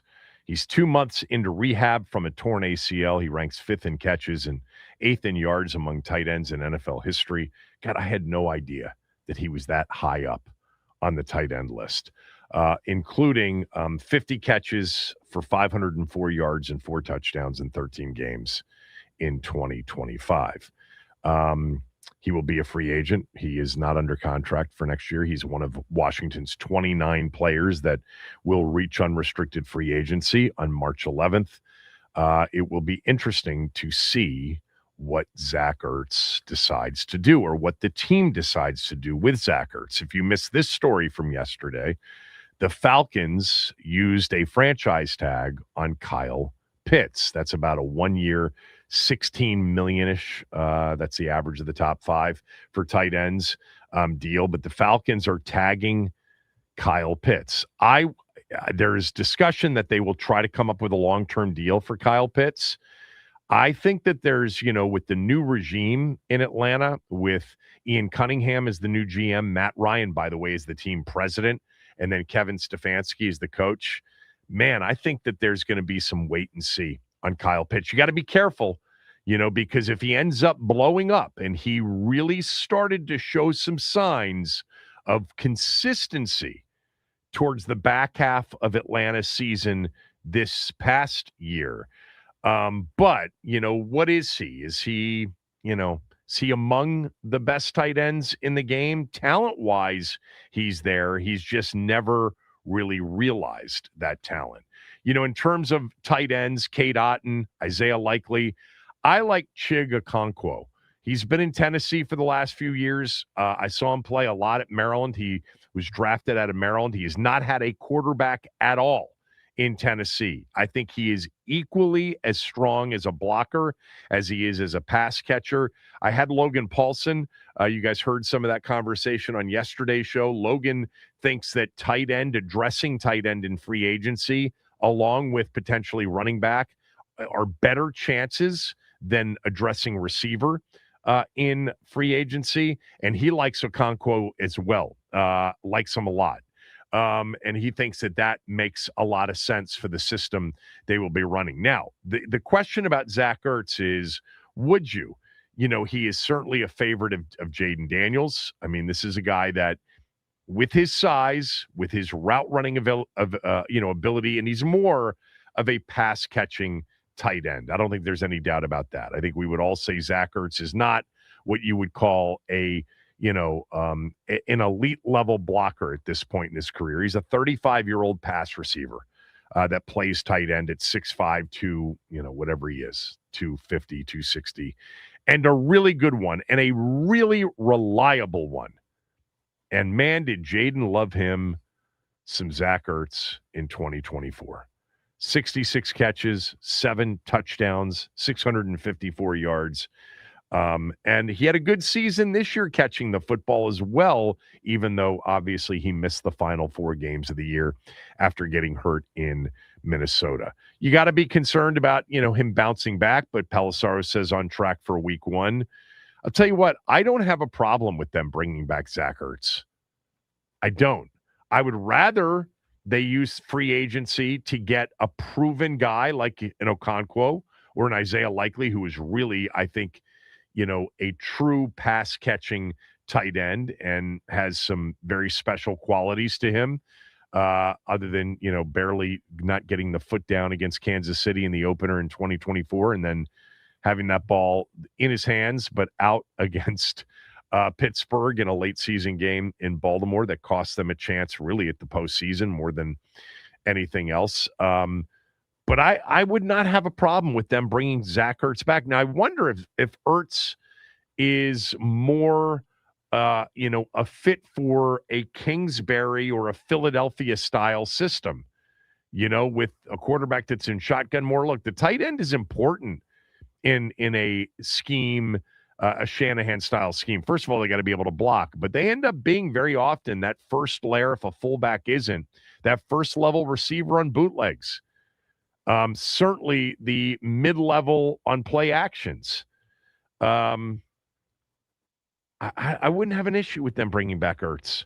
I don't love Ertz as a blocker, but I really liked him these 2 years. And by the way, that's a true leader and a true adult in the locker room. I don't know what they think of him, but Pelissaro says he wants to play. It'll be very interesting to see what Washington does with Zach Ertz, because there's no doubt that they like this guy personally, professionally, and he delivered for the most part in 2 seasons here. And Jayden likes him. You've got to get a tight end right now. I mean, I hope Ben Sinnott's the guy. I hope that they can trust Ben Sinnott in year 3 and that he develops into a big-time guy, and you could go, with Bates and Sinnott and have, some feeling that, you add maybe somebody else, but you're in good shape there. But is it possible that it's Ertz, Bates, and Sinnott next year and no new tight end? I don't know. There's not a lot to me that's unappealing about a healthy Zach Ertz playing at 35, 36 years old again next year. I thought he was super important to not only Jayden, but to Marcus Mariota in his starts as well. So yesterday they signed Andrew Wiley to a 2-year deal. Looks like $7.5 million is likely, up to $10.5 million could be the deal. 2 more years for Andrew Wiley, a player that has great versatility. He can basically play any of the 4 positions and maybe even center, if in a pinch. This is a guy that's going to be entering his 9th season in the NFL, 31, 32 years old. And that versatility is crucial for them, especially if they're not able to re-sign Chris Paul. There is, increased interest in interior offensive linemen in recent years. And Chris Paul may be right now a guy that has been identified by several teams in need as a guy they're willing to pay the going rate for a really good offensive guard. Will Washington decide to pay that, or will they say, look, we've got Andrew Wiley, we've got Brandon Coleman. I don't think they'll have Nick Allegretti as an answer. I think Allegretti will be a cut and will be a cap savings cut. That's my guess. There's no guarantee of that for sure. But this is, one of the areas of strength for this football team, the offensive line. And if you lose Chris Paul, you now have a guy in Andrew Wiley who can play that position. You've got a guy in Brandon Coleman. You've got 2 true versatile guys. And at this point, a true versatile veteran player in Wiley. I like the re-signing. I think we're going to see many more of these coming. I think before March 11th, we're going to see, like a McNichols, a Rodriguez, a Trey Burks as a possibility. Defensively, for sure, Jacob Martin is a possibility. Maybe an Eddie Goldman. I've mentioned his name a couple of times, and the only reason I keep mentioning Eddie Goldman's name is when they were in that 5-man front, which kind of looks like a 3-4, and they had a true kind of zero technique, nose tackle. Goldman played that spot more than anybody. Durante Jones is coming from a base 3-4 defense in which Brian Flores played base defense. I didn't know this until last week, more than anybody in the league did. So if that's the way Durante Jones decides to run his defense and you're in base a lot and that base is a 3-4, you need a nose tackle. They don't have one, except Goldman played it a lot. I don't see Duran or Kinlaw as being used as a nose. I think they're better off, playing that sort of D-end, role in a 3-4. Not the edge, but more of that, D-end going out to, 3-4 technique area. Goldman could be a possibility. Jonathan Jones could be a possibility. Noah I could be a possibility. I think the big names that we'd be, really interested in finding out what they're going to do would be Bobby Wagner and Deebo Samuel and maybe even somebody like Dietrich Wise. Do they feel good enough about Wise and his injury that they want to re-sign him and bring him back? He's an unrestricted free agent. They did a 1-year deal with him. Yeah, I mean, I was thinking even the other day, they're going to need a kicker when they get to, off-season activities. Are they going to sign one in free agency? Are they going to sign an undrafted or a couple of undrafted guys? They're not going to draft one. Is it possible that they'll bring Jake Moody back, that they'll sign him to a 1-year? Jake Moody's not expensive. To bring him in as a guy that they'll then, sign an undrafted, free agent or two to compete with. That'll be interesting. Remember, Jake Moody, who was signed for the last few games of the year, ended up 10 of 11 on field goals, and he had a 56-yarder. Of course, the one he missed was from like 29 yards out. Not good. You can't miss those.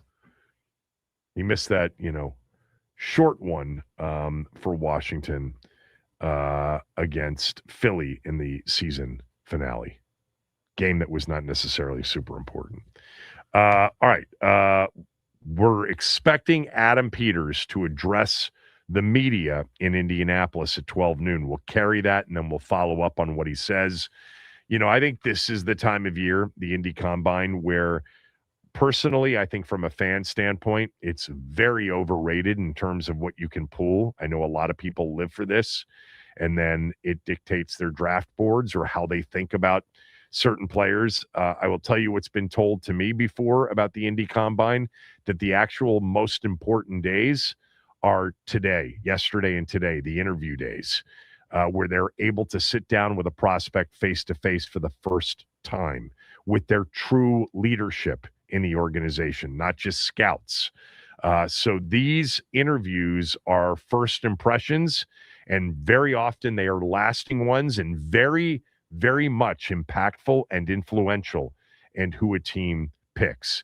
Sure, you don't want to see a guy that you believe would run 4.45, run 4.7. That can certainly change the way you feel about a player. You don't want to see a guy that you thought was 6'2 and 260 come in and measure, 5'11 and 245. Those things are important. The measurements, et cetera, important. Some of the times are important. But, I think if you ever talk to anybody in a front office, they'll tell you these sit-down interviews, the first face-to-face impressions, are really what they're trying to gather intelligence on during this week. And those are the things we don't see, we don't get the results of, but they're very important to teams in the evaluation of these players. So Adam Peters scheduled to address the media next. We will carry it right here on the show. You're listening to the Kevin Sheehan Show on the Team 980, theteam980.com. Don't forget, you can watch this show on our Team 980 YouTube channel. Hit the subscribe button and hit the like button when you get there.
All right, Adam Peters will address the media out in Indianapolis at the Combine. That is scheduled to start here momentarily. We'll do a quick what do you got while we wait for him. So last night in the Catholic League Boys Final, the WCAC Final at AU, I went to the semifinal games on Sunday. Actually, really went to one of the semifinal games. I saw Paul VI beat O'Connell in a very good game.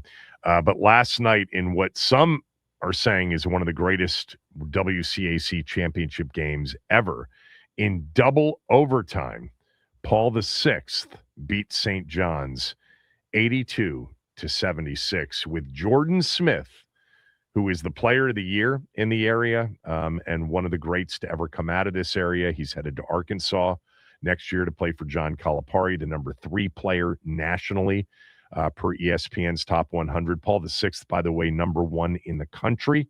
Ranked last night, Jordan Smith in the championship game, 39 points, 7 assists, 7 steals. That's what you call closing it out. He was 10 of 22 from the floor, 18 of 25 from the free throw line. If you've watched Jordan Smith, you know one thing is for sure. He is as athletic a player as we've seen at 6'2" come out of this area ever. He is a relentless high motor competitor, and it's hard to stay in front of him. It is hard to stop him from getting where he wants to get without fouling him. And last night he had 25 free throw attempts in a double overtime game in which he played 39 minutes. Remember, those quarters are 8, so it's 32 minutes. Add another 10 for the 2 overtimes, and you're at 42 minutes. He played 39 of the 42 minutes in the game and scored, 36 minutes and scored 39 points. Congrats to PVI. They take down another WCAC title. All right. Adam Peters addressing the media out in Indianapolis. Well, hopefully the same. But yeah, I mean, every time you approach everything the same, and you want to really uncover every stone and do all the work on all the different possibilities, whether that's, you stay in pick, you trade back, you trade up, and you want to be sure you have all your bases covered, because you don't know what's going to happen on draft day. If a team, wants to trade up from 27, you have to be ready for that. Like, who's going to be there at 27? Is that worth it? Or do you want to trade back, not as far, or all those things. So every process is very similar. We want to make sure you cover all your bases, know everybody in the draft, not just the guys that are in the top 7 or whatever, because you never know what's going to happen. So, but we're working really hard. Our college staff's been grinding since it's really August in the summer. So we have a great kind of setup right now, and we're just getting into that after we get into free agency, really digging into the draft. But those guys have been doing work all year, so we'll be ready to go.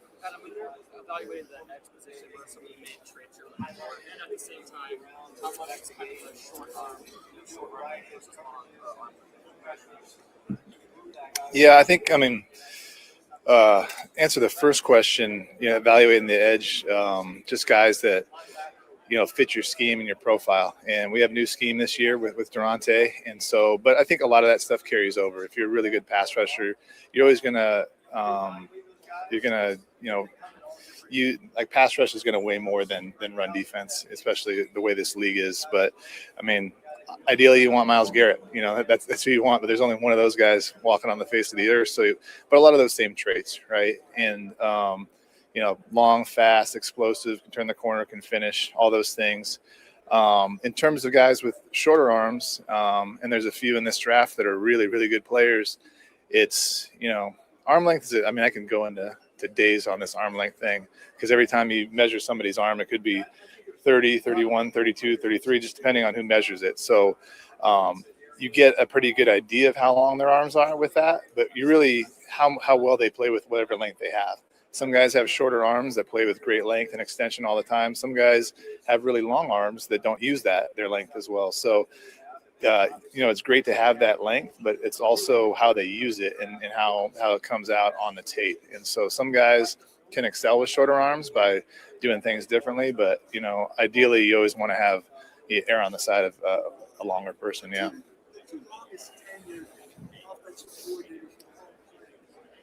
going into their second year. How do teams build any kind of continuity and organization with what's going on there? He's a guy that I love. Yeah, I mean, I think it's hard, but I think that's just this league, and we had 10 head coaching changes. So there's just always going to be turnover and volatility just based on the way this league is built and run. And a lot of teams have done really well. Like you look at the Patriots, they got to the Super Bowl this year with a new coordinator, albeit a really experienced and good one.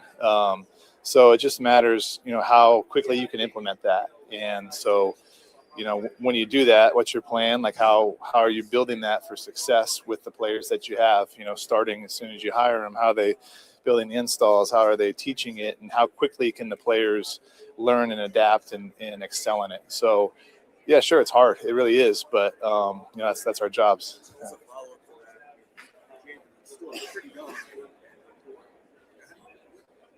Considerations you take into that offseason decision when you're dealing with a quarterback who's still within his first 3 years?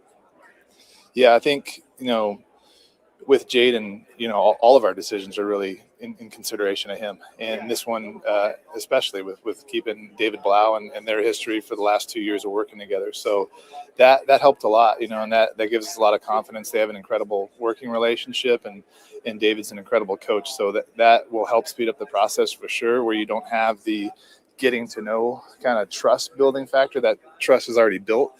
So that'll really help us moving forward. But, I think that's everything, we're going to be doing is going to be with Jayden in mind.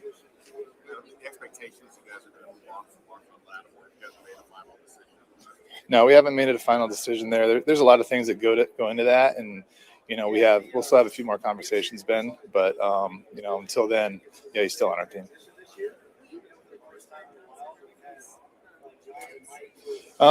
Coaching staff question, I don't want to get too deep into that, but that's the plan, is to absorb that, somehow, some way, whether it's internally or externally. But we've had some conversations about that. But really what we want to do is make sure we surround David Blau with as many people that can help him as possible to ensure he has every chance of success. So yeah, we'll do that.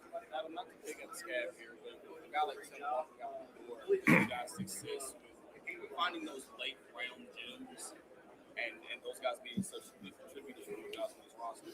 How do you compensate for that and kind of keep that ability? Yeah, it is a good question, and I think obviously it's not orthodox for a college director to leave at this time. So we will have our work to do, but I think in terms of Tim, I really. That was a personal thing for me too. When I was a college director at Denver, I got asked to go to the 49ers, which was my hometown team, and great man by the name of John Elway allowed me to do that. And so I wanted to pay that forward. And I think Tim has more than earned that really with his 24 years of service to us. And so, that certainly is not going to be easy, but I really have a lot of confidence in our staff to make up for the next few months, at least, to pick up the slack. Adam, what's it tell you going from what you guys are running with Joe to consistent? What's it tell you? Evaluating and bringing it.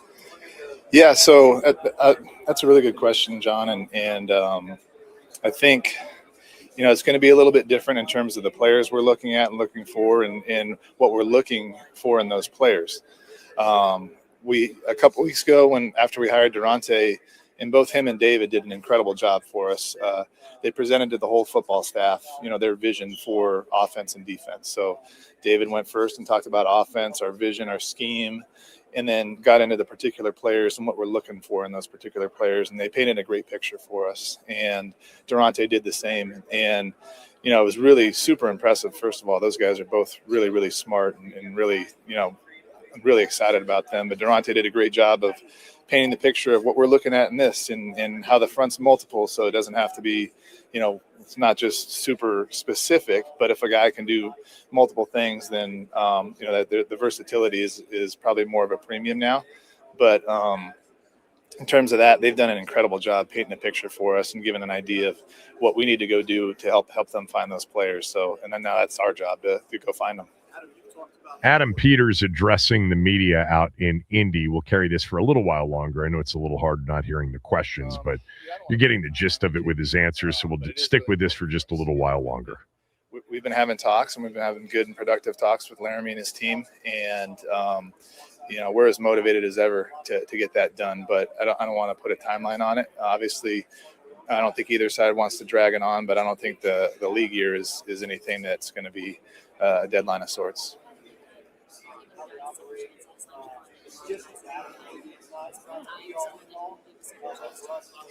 Well, Jennifer, Brandon Ayuk is a player on another team under contract, so I can't comment on that. Second chances, yeah. I think everybody on earth deserves a second chance. And so with Kinlaw, I mean, that was an interesting one. Kinlaw earned his second chance, and really, he earned every single bit of it. And so I wouldn't kind of call his a second chance, so to speak. I think because I had the familiarity with him and understanding the type of person and player and competitor he is, that helped factor into that decision. But I think he earned every single bit of that by the way he came back from his injuries and everything to be a really, really good player. So in terms of Brandon, love the person, but can't really comment on the player. Players who are under contract. So a couple years ago, probably the biggest question about Jayden was at the combine. He's just an amazing player. It's the style of play. He took a lot of hits. Obviously, got the year, but great. Do you think that he needs to continue to tweak the style of play and work on taking the six? Or do you look at the other injuries coming? Yeah, I think there's, some of these injuries, right, for anybody are freak injuries and things that would happen to anybody. But Jayden's well aware of, just being able to protect himself and understanding the importance of that and being available. And we've talked about this a lot, but he's certainly understands that. And but it's not just on Jayden; it's on all of us. It's on our scouting staff to find the receivers and the linemen and the running backs to support him, so he doesn't have to do it all himself. It's on the coaches, with the way they coach him and what the plays we call him, the scheme and everything like that. So it's a team effort, but certainly it is a premium to keep him healthy for sure. To him, I couldn't put we talk about it a lot, but I don't know if there's a number on it. Adam, you were back to Laramie for a second. You were talking about how, you don't want to put a deadline on it. The conversations continue. With that being said, are you determined to try to keep it out of free agency, given his position and figuring that for guys last year? That's a great question. Yeah, Laramie's under contract for this next year. So, so he's got one more year on his contract. Yeah. Two more. Yeah, Andrew, one, I can't say enough good things about him, the person and the player. He's what we would call a true commander in terms of his work ethic, his competitiveness. He's an elite teammate, and he's super versatile. He can line up at 4 spots, so he's super valuable. I think he's still got enough talent to start, and so he was a priority for us to bring back. And there's a number of those guys, but Andrew was at or near the top of that, and we're thrilled to have him back. And I just can't say enough good things about him. And the more of the guys like that you have, the better your team's going to be. Pardon me? Did you learn more about Andrew this year?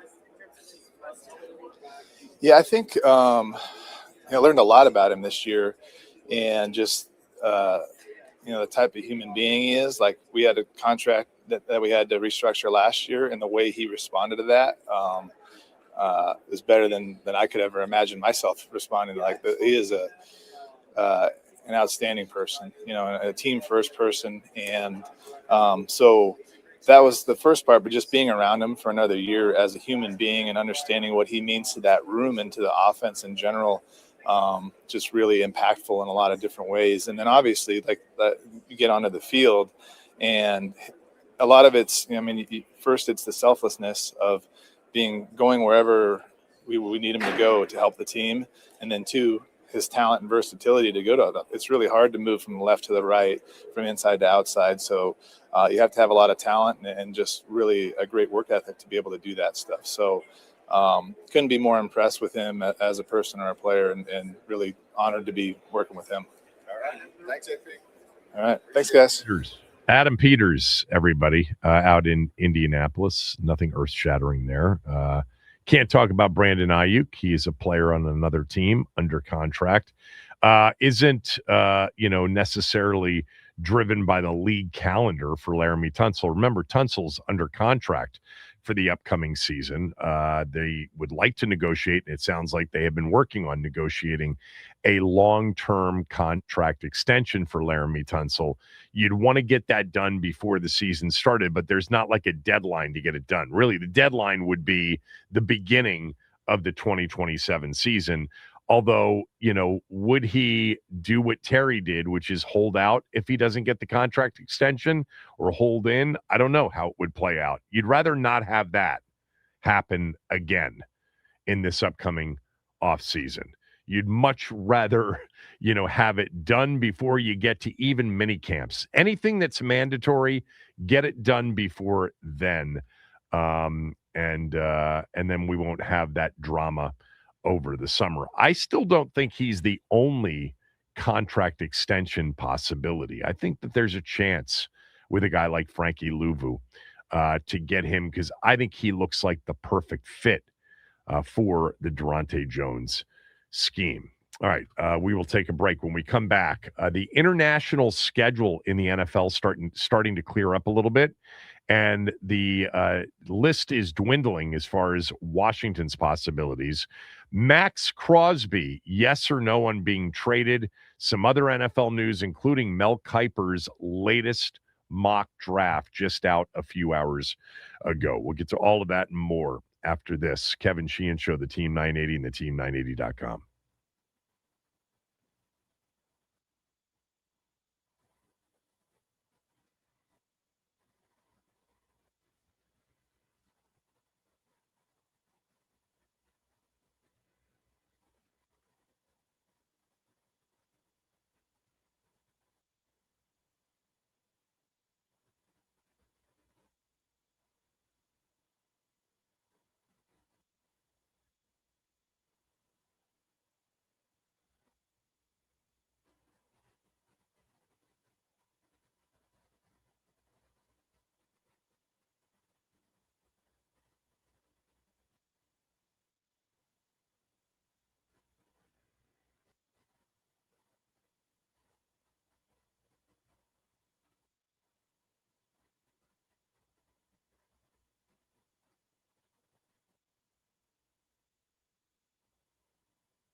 So the international games next year are in Melbourne, Australia, Rio in Brazil, Paris, Mexico City, Munich, Madrid, and then 3 in London. So 9 international games in which we are already and have been over the past few weeks getting information on the teams that will either play each other in some of these games or will be the host in some of these games. Just FYI, next year is the year in which the NFC has 9 scheduled home games, 8 scheduled road games. And typically, many of the hosts of these international games take up one of their home games to be the host. So they end up having only 8 true home games rather than 9. So Week 1, we now know that the Rams and the 49ers will play the first ever game in Australia, Melbourne, Australia. The date of that game will be determined over the next few months, but it may be the first game of the season played on Wednesday night, September 9th, which would be the night before the season typically opens with the Super Bowl champions playing at home. That would be Seattle this year. Seattle may open up on Wednesday night, and the Melbourne game may be Thursday night. I think scheduling is an issue. But the point here is they got to give the Rams and 49ers plenty of time to get back and acclimate before week 2. They can't play that game on a Sunday in week 1 and then have them come back and play even the following Monday night as, say, a part of a doubleheader because they can't play each other in back-to-back weeks. But that's one international matchup that's already been determined, and it looks like it's going to be week 1. Rams hosting the 49ers. For the 49ers, that means one of their true road games won't be a true road game, but you get that every year with the team that isn't the team in the matchup. Rio, Brazil. We are going to see the Cowboys host that game. According to Sports Business Journal, Week 3 is likely the Brazil game with the Cowboys hosting somebody. Could that be Washington? It could be. I don't expect it to be Washington, but it certainly could be Washington, although, you know, in recent years, we don't see a lot of division matchups, but we are seeing the Rams and 49ers in Melbourne. The Paris game is the Saints as the home team. And there's been reporting that the Browns would be their opponent, but just so you know, Washington does not play the Saints. So the Paris France game is out. Washington can't play that. That is scheduled for week 7. The Mexico City game, which is going to be week 13 or week 14, is the 49ers as the host team. And in that particular matchup, the Washington is a road opponent. They do have the 49ers on the road this year. But remember, we believe that Washington is going to host an international game. Nikki Jhabvala reported that a few months back. So it's possible Washington ends up being the opponent for the 49ers in Mexico City, just like it is possible Washington ends up being the opponent for the Cowboys in Rio. I don't think it's likely.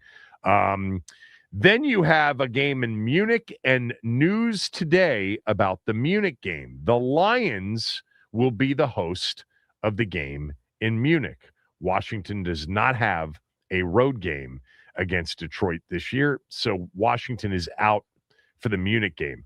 Then you've got Madrid. No announcement on any of the two teams in the Madrid game. Would Washington play back-to-back years in Madrid? I don't think so.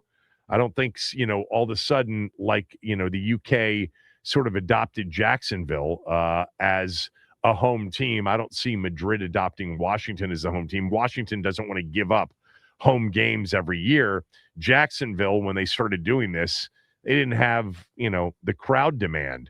But I don't see Madrid. That means Madrid, Munich, Paris, Melbourne are definitely out. I would say that Rio and Mexico City are likely out, and that means you've got 3 games in London, and I think that's where Washington will, will more likely than not land. Already one host for one of the London games, and that's Jacksonville, and Washington does have Jacksonville as a road opponent in 2020. 26. But I think Washington's going to host one of the international games, and my guess is it would be one of the other two in London. Deductive reasoning here, some possibilities of playing in Rio or playing in Mexico City, because they do have road games against Dallas and the 49ers, and they could be a road team against Jacksonville. Look, it's possible Washington could end up playing 2 international games, back-to-back weeks in London against the Jags as the road team, and then hosting somebody the following week. Minnesota had 2 of its road games last year scheduled back-to-back in Dublin and then in London. But that is the look-ahead international schedule news. We got the Lions in Munich. That would have been fun, a Washington game in Munich. I think the Germans love American football, not like the Brits do. But in terms of European countries, I think Germany might be 2 for American football after the UK, after Britain in particular. Because actually, I do think that the Irish like the NFL. They got their first game last year. It was that Minnesota-Pittsburgh game. Ended up being a really, really good game. So there was news from the Raiders GM today. Today is GM day, early coaches day afternoon. Quinn scheduled to speak at 3:00 today. But the Raiders general manager, John Spytek, said he expects Max Crosby to play for the Raiders in 2026. He said, quote, Max is an elite player, and I've been very upfront from the start when I got here that we're in the business of having really good players play for our team, and we need a lot more of them, close quote. This has been a topic here recently with the Raiders probably in rebuild mode, probably playing a rookie quarterback in Fernando Mendoza. Would they move on from Max Crosby? Crosby would be quite the prize for a lot of teams. There would be huge demand for Crosby if he were made available. We've talked about it in recent shows, including yesterday. I think it would take next year's first and more than that for Washington to have a shot at Max Crosby. But I do love the idea of a position, a player that plays that position where it doesn't seem to lose a lot with age, and he's in the prime of his career anyway at 28 years old, with contract years left, plural.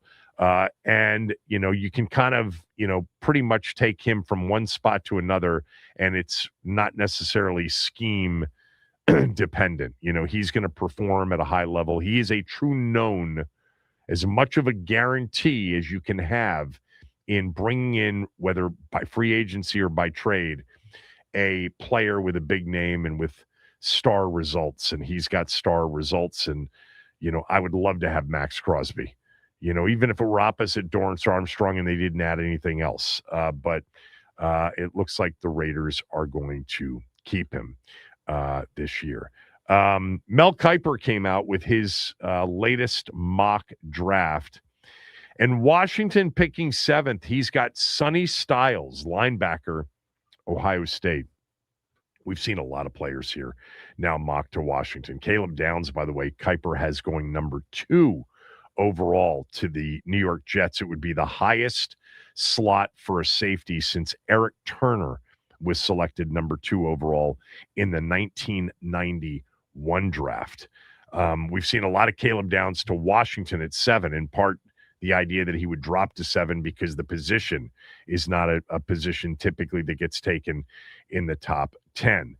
But when we get to Washington's pick, off the board are players like Downs, Bailey, Reese, and Carnell Tate. On the board is Reuben Bain when Washington selects. But Kiper says Sonny Styles, linebacker, Ohio State, and writes, this would be the 4th Ohio State player off the board, the most ever in the first 7 picks for one school. Styles is getting a lot of love around the league right now, and he's going to be fun to watch at the combine if he works out. The former safety has real speed on a 6'4", 243-pound frame. with the Commanders' defense getting crushed for 6.0 yards per play last year, tied for third worst, and potentially losing 35-year-old Bobby Wagner in the middle. This fit makes sense. Also keep an eye on Miami edge rusher Reuben Bain Jr. and the receiver class as a whole if the board falls that way. So he does have Carnell Tate, the number one wide receiver, off the board on the pick before to Cleveland. I've seen Styles mocked to Washington. Obviously seen Bain, Downs, and Bailey all mocked to Washington. As we sit here combine week, the guy that I think I'd want them to have the opportunity to select, and again, understanding that the due diligence doesn't reveal some sort of red flag, uncover some sort of red flag about the player, but I really like David Bailey from Texas Tech. I like him more than Reese because the production was there in college. 14 and a half sacks, 23 TFLs, 71 pressures, 3 forced fumbles last year. So that's who I'd love to see fall to 7. Kuiper in his latest mock has Bailey going number 3 overall to the Arizona Cardinals. That's the guy right now. I love Reuben Bain Jr. You heard a little bit of what Adam Peters said about the shorter arms on defensive ends. And Reuben Bain's biggest knock has been shorter arms. But the production and the motor and the strength is all there. That to me is a guy that if they end up liking the player and selecting him, I don't see him as the quick twitch that Bailey is, or Reese is, or for that matter, what Sonny Styles might be. But Reuben Bain Jr. would certainly be an edge setter and a solid pass rusher. Bailey's my guy at number 7 as we speak now. Do you have a guy, Max, that you hope is there and they pick at 7? Yeah, it's Downs. It's been Downs, but they're like the 3 guys. It's been Downs, Bailey, and I could be convinced for Jeremiah Love. Those are kind of the 3 guys that I've had my eye on. But at the same time, there's so much talent loaded at the top of this draft. You have no idea who's going to be there. So once we get to the pick, I'll evaluate our options and we'll go from there. But those are the 3 guys that I got my eye on. Yeah, just looking at Kuiper's rundown. So he goes Mendoza 1 to the Raiders, Downs 2 to the Jets, Bailey 3 to the Cardinals. And he says, tough call here between Bailey and Ohio State's Arvell Reese. I have Reese 1 spot higher on my board, but the Cardinals might opt for more proven production. Then he goes Arvell Reese to Tennessee at number 4. Spencer Fano, the offensive tackle from Utah, to the Giants at 5. Carnell Tate, the wide receiver from Ohio State, to Cleveland at 6. And then Sonny Styles to Washington at 7. Before the second receiver, Mekhi Lemon from USC, comes off the board to the Saints at 8. And then Jeremiah Love, running back Notre Dame, to Kansas City at 9. And Bain Jr. doesn't go until number 10 to Cincinnati. In terms of players that go after that, I really haven't seen any of the players after that mocked to Washington. The mocked players have been for Washington, Downs, Bailey, maybe some Reese, maybe some Tate, Bain, and maybe even some Sonny Styles. I've seen that now more than in one spot. Of course, Jeremiah Love is a guy that I think, I forget who brought this up with me on the show the other day. It may have been Stanford Steve. Like if, Bain, Bailey, and Reese and Downs are all gone, and is that the moment you take Love? Because there's probably no way he's not the highest rated or highest graded player on your board. Think about that. Okay, let's just say Downs, Bailey, Reese, Bain, and Tate are all off the board. And you've got Love there, you've got Styles there. What do you do in that spot? I'm not going to have a problem if they select an offensive player. I want them to take care of needs in free agency. I want them to draft the best potential star player at number 7 in the draft. Not if he's a quarterback, and he won't be in this particular draft. There's no threat of that happening. Ty Simpson's not going that high, more likely than not. You think about who Washington's in front of. The Saints at 8, the Chiefs at 9, the Bengals at 10. The Dolphins at 11 are the first team that may have some interest in drafting a quarterback. So to get in front of Miami for a team that might be interested in Ty Simpson, you have Cincinnati, Kansas City, and New Orleans all in front of Washington if there was a true desire to get up in front of Miami to select Simpson, and that would assume that Miami's actually interested in drafting a quarterback. But it is interesting, right, that the teams that have a need for quarterback are picking super high in this draft. That's typically the case. The Raiders, then you got Jets, Cardinals, and nobody is suggesting that either one of those two teams would take a quarterback. And that tells you how weak the quarterback draft is. Ty Simpson, I liked him in the first half of the season. I don't see him as a top half of the league first-round pick. I don't. All right, when we come back, a parent has spoken about a star player. That's next.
got older windows in your home and you've been thinking about replacing those older windows with better windows, better looking windows, better insulated windows, my recommendation is to call Window Nation and set up an appointment for them to come out and give you a fast, free in-home estimate. You can do that by calling them at 866-90-NATION.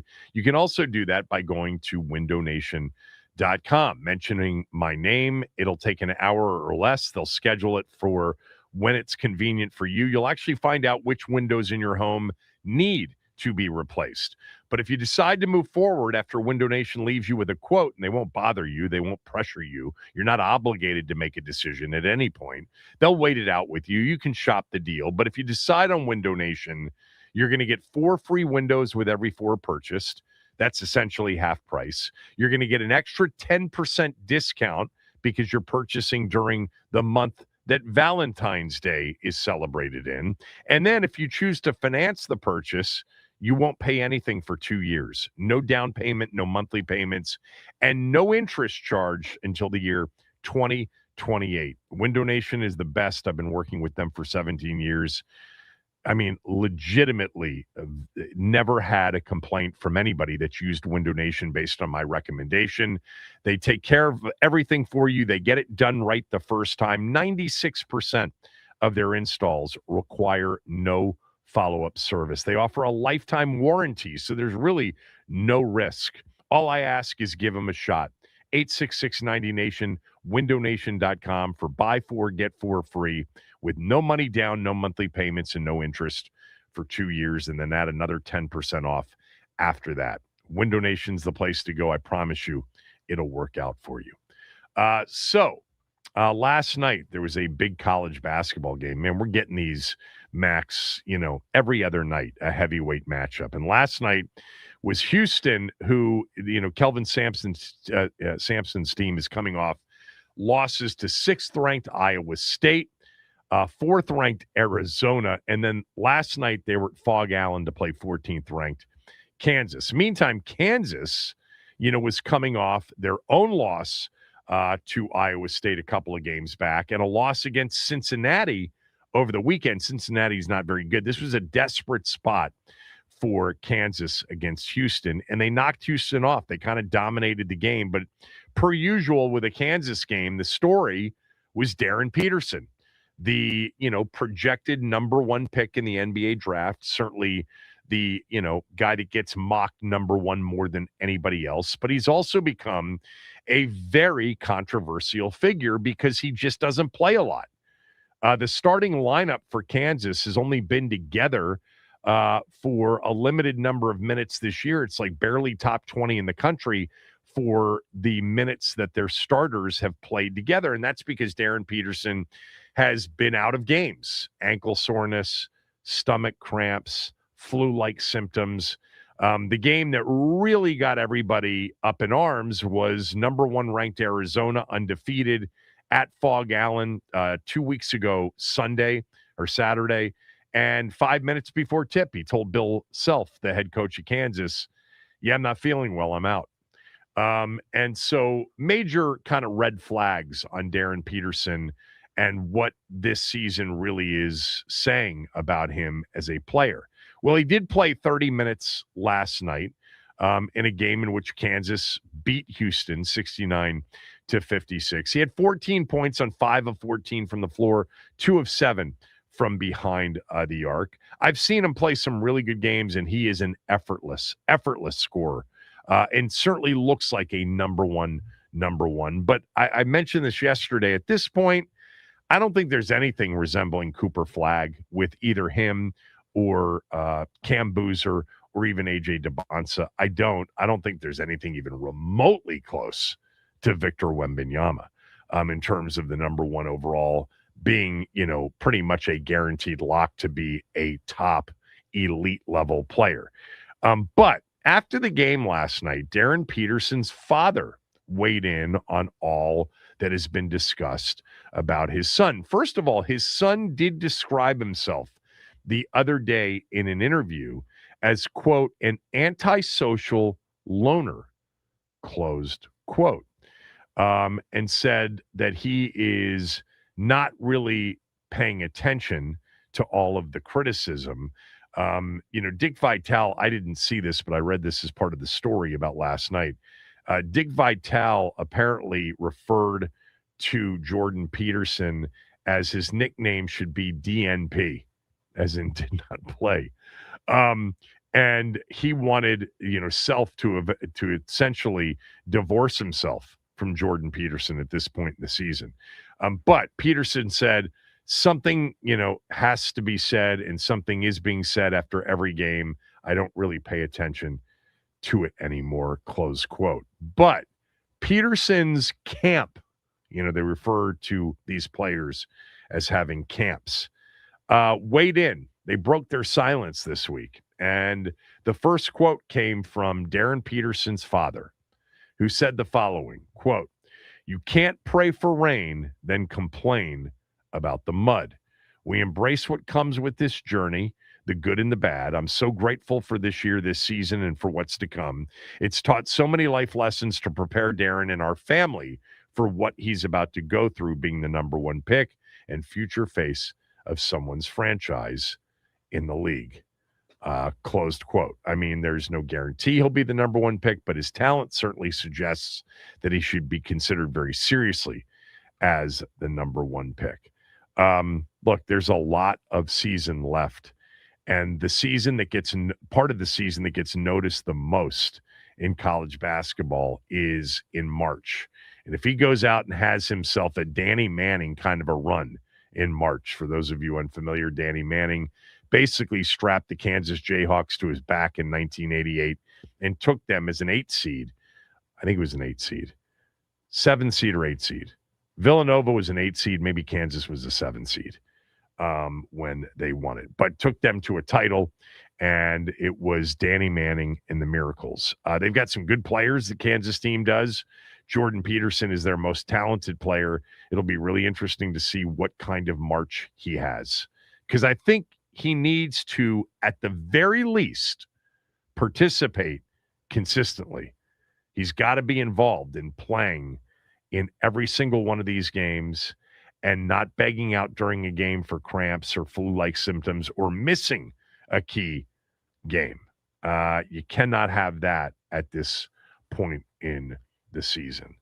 The last thing that I wanted to mention on today's show is I did see this Bleacher Report top 100 NBA players of all time. Max, was it last week or the week before? For whatever reason, we got into, a discussion of sort of the Mount Rushmore of LeBron NBA had players. that became the oldest player to hit that triple or to earn a triple double at 41 years old. So that's when we got it back into the NBA conversation. So the Bleacher Report top 100 NBA players of all time list came out. Michael Jordan's 1, LeBron James 2, Kareem 3, Magic 4. So that would be their Mount Rushmore. Bill Russell 5, Shaq 6, Duncan 7, Bird 8, Chamberlain 9, Steph Curry 10. Outside the top 10 are Kobe Bryant, Hakeem Olajuwon, Kevin Durant. And I think for all three of those, you could easily make the case that they are top 10 players. Look, they got number 1 right. My number 2 is Magic, and then I'd go Wilt. I think Wilt is higher. I think for me, in looking at their list, the player that I always think, and I've said this for many years when it comes to this NBA, all-time list conversation, I think the player that always gets shorted a bit is Olajuwon, because I think I would take Olajuwon before Shaq. I think in some ways I would take Olajuwon before, yes, I know this is heresy. I didn't see him enough, but maybe before Russell, but definitely before Shaq. And I think Duncan at 7 is too high. So I think Olajuwon should be higher, and I think Duncan should be lower. That would be my 2. And, of course, I'd have Magic ahead of LeBron. But it's debatable. Kareem, for me, great player, all-time great. Not taking anything away from him. Clearly a top 5, possibility. But, man, Olajuwon in the conversation of the greatest centers, I think, always gets short shrift. Back tomorrow. Chris is next.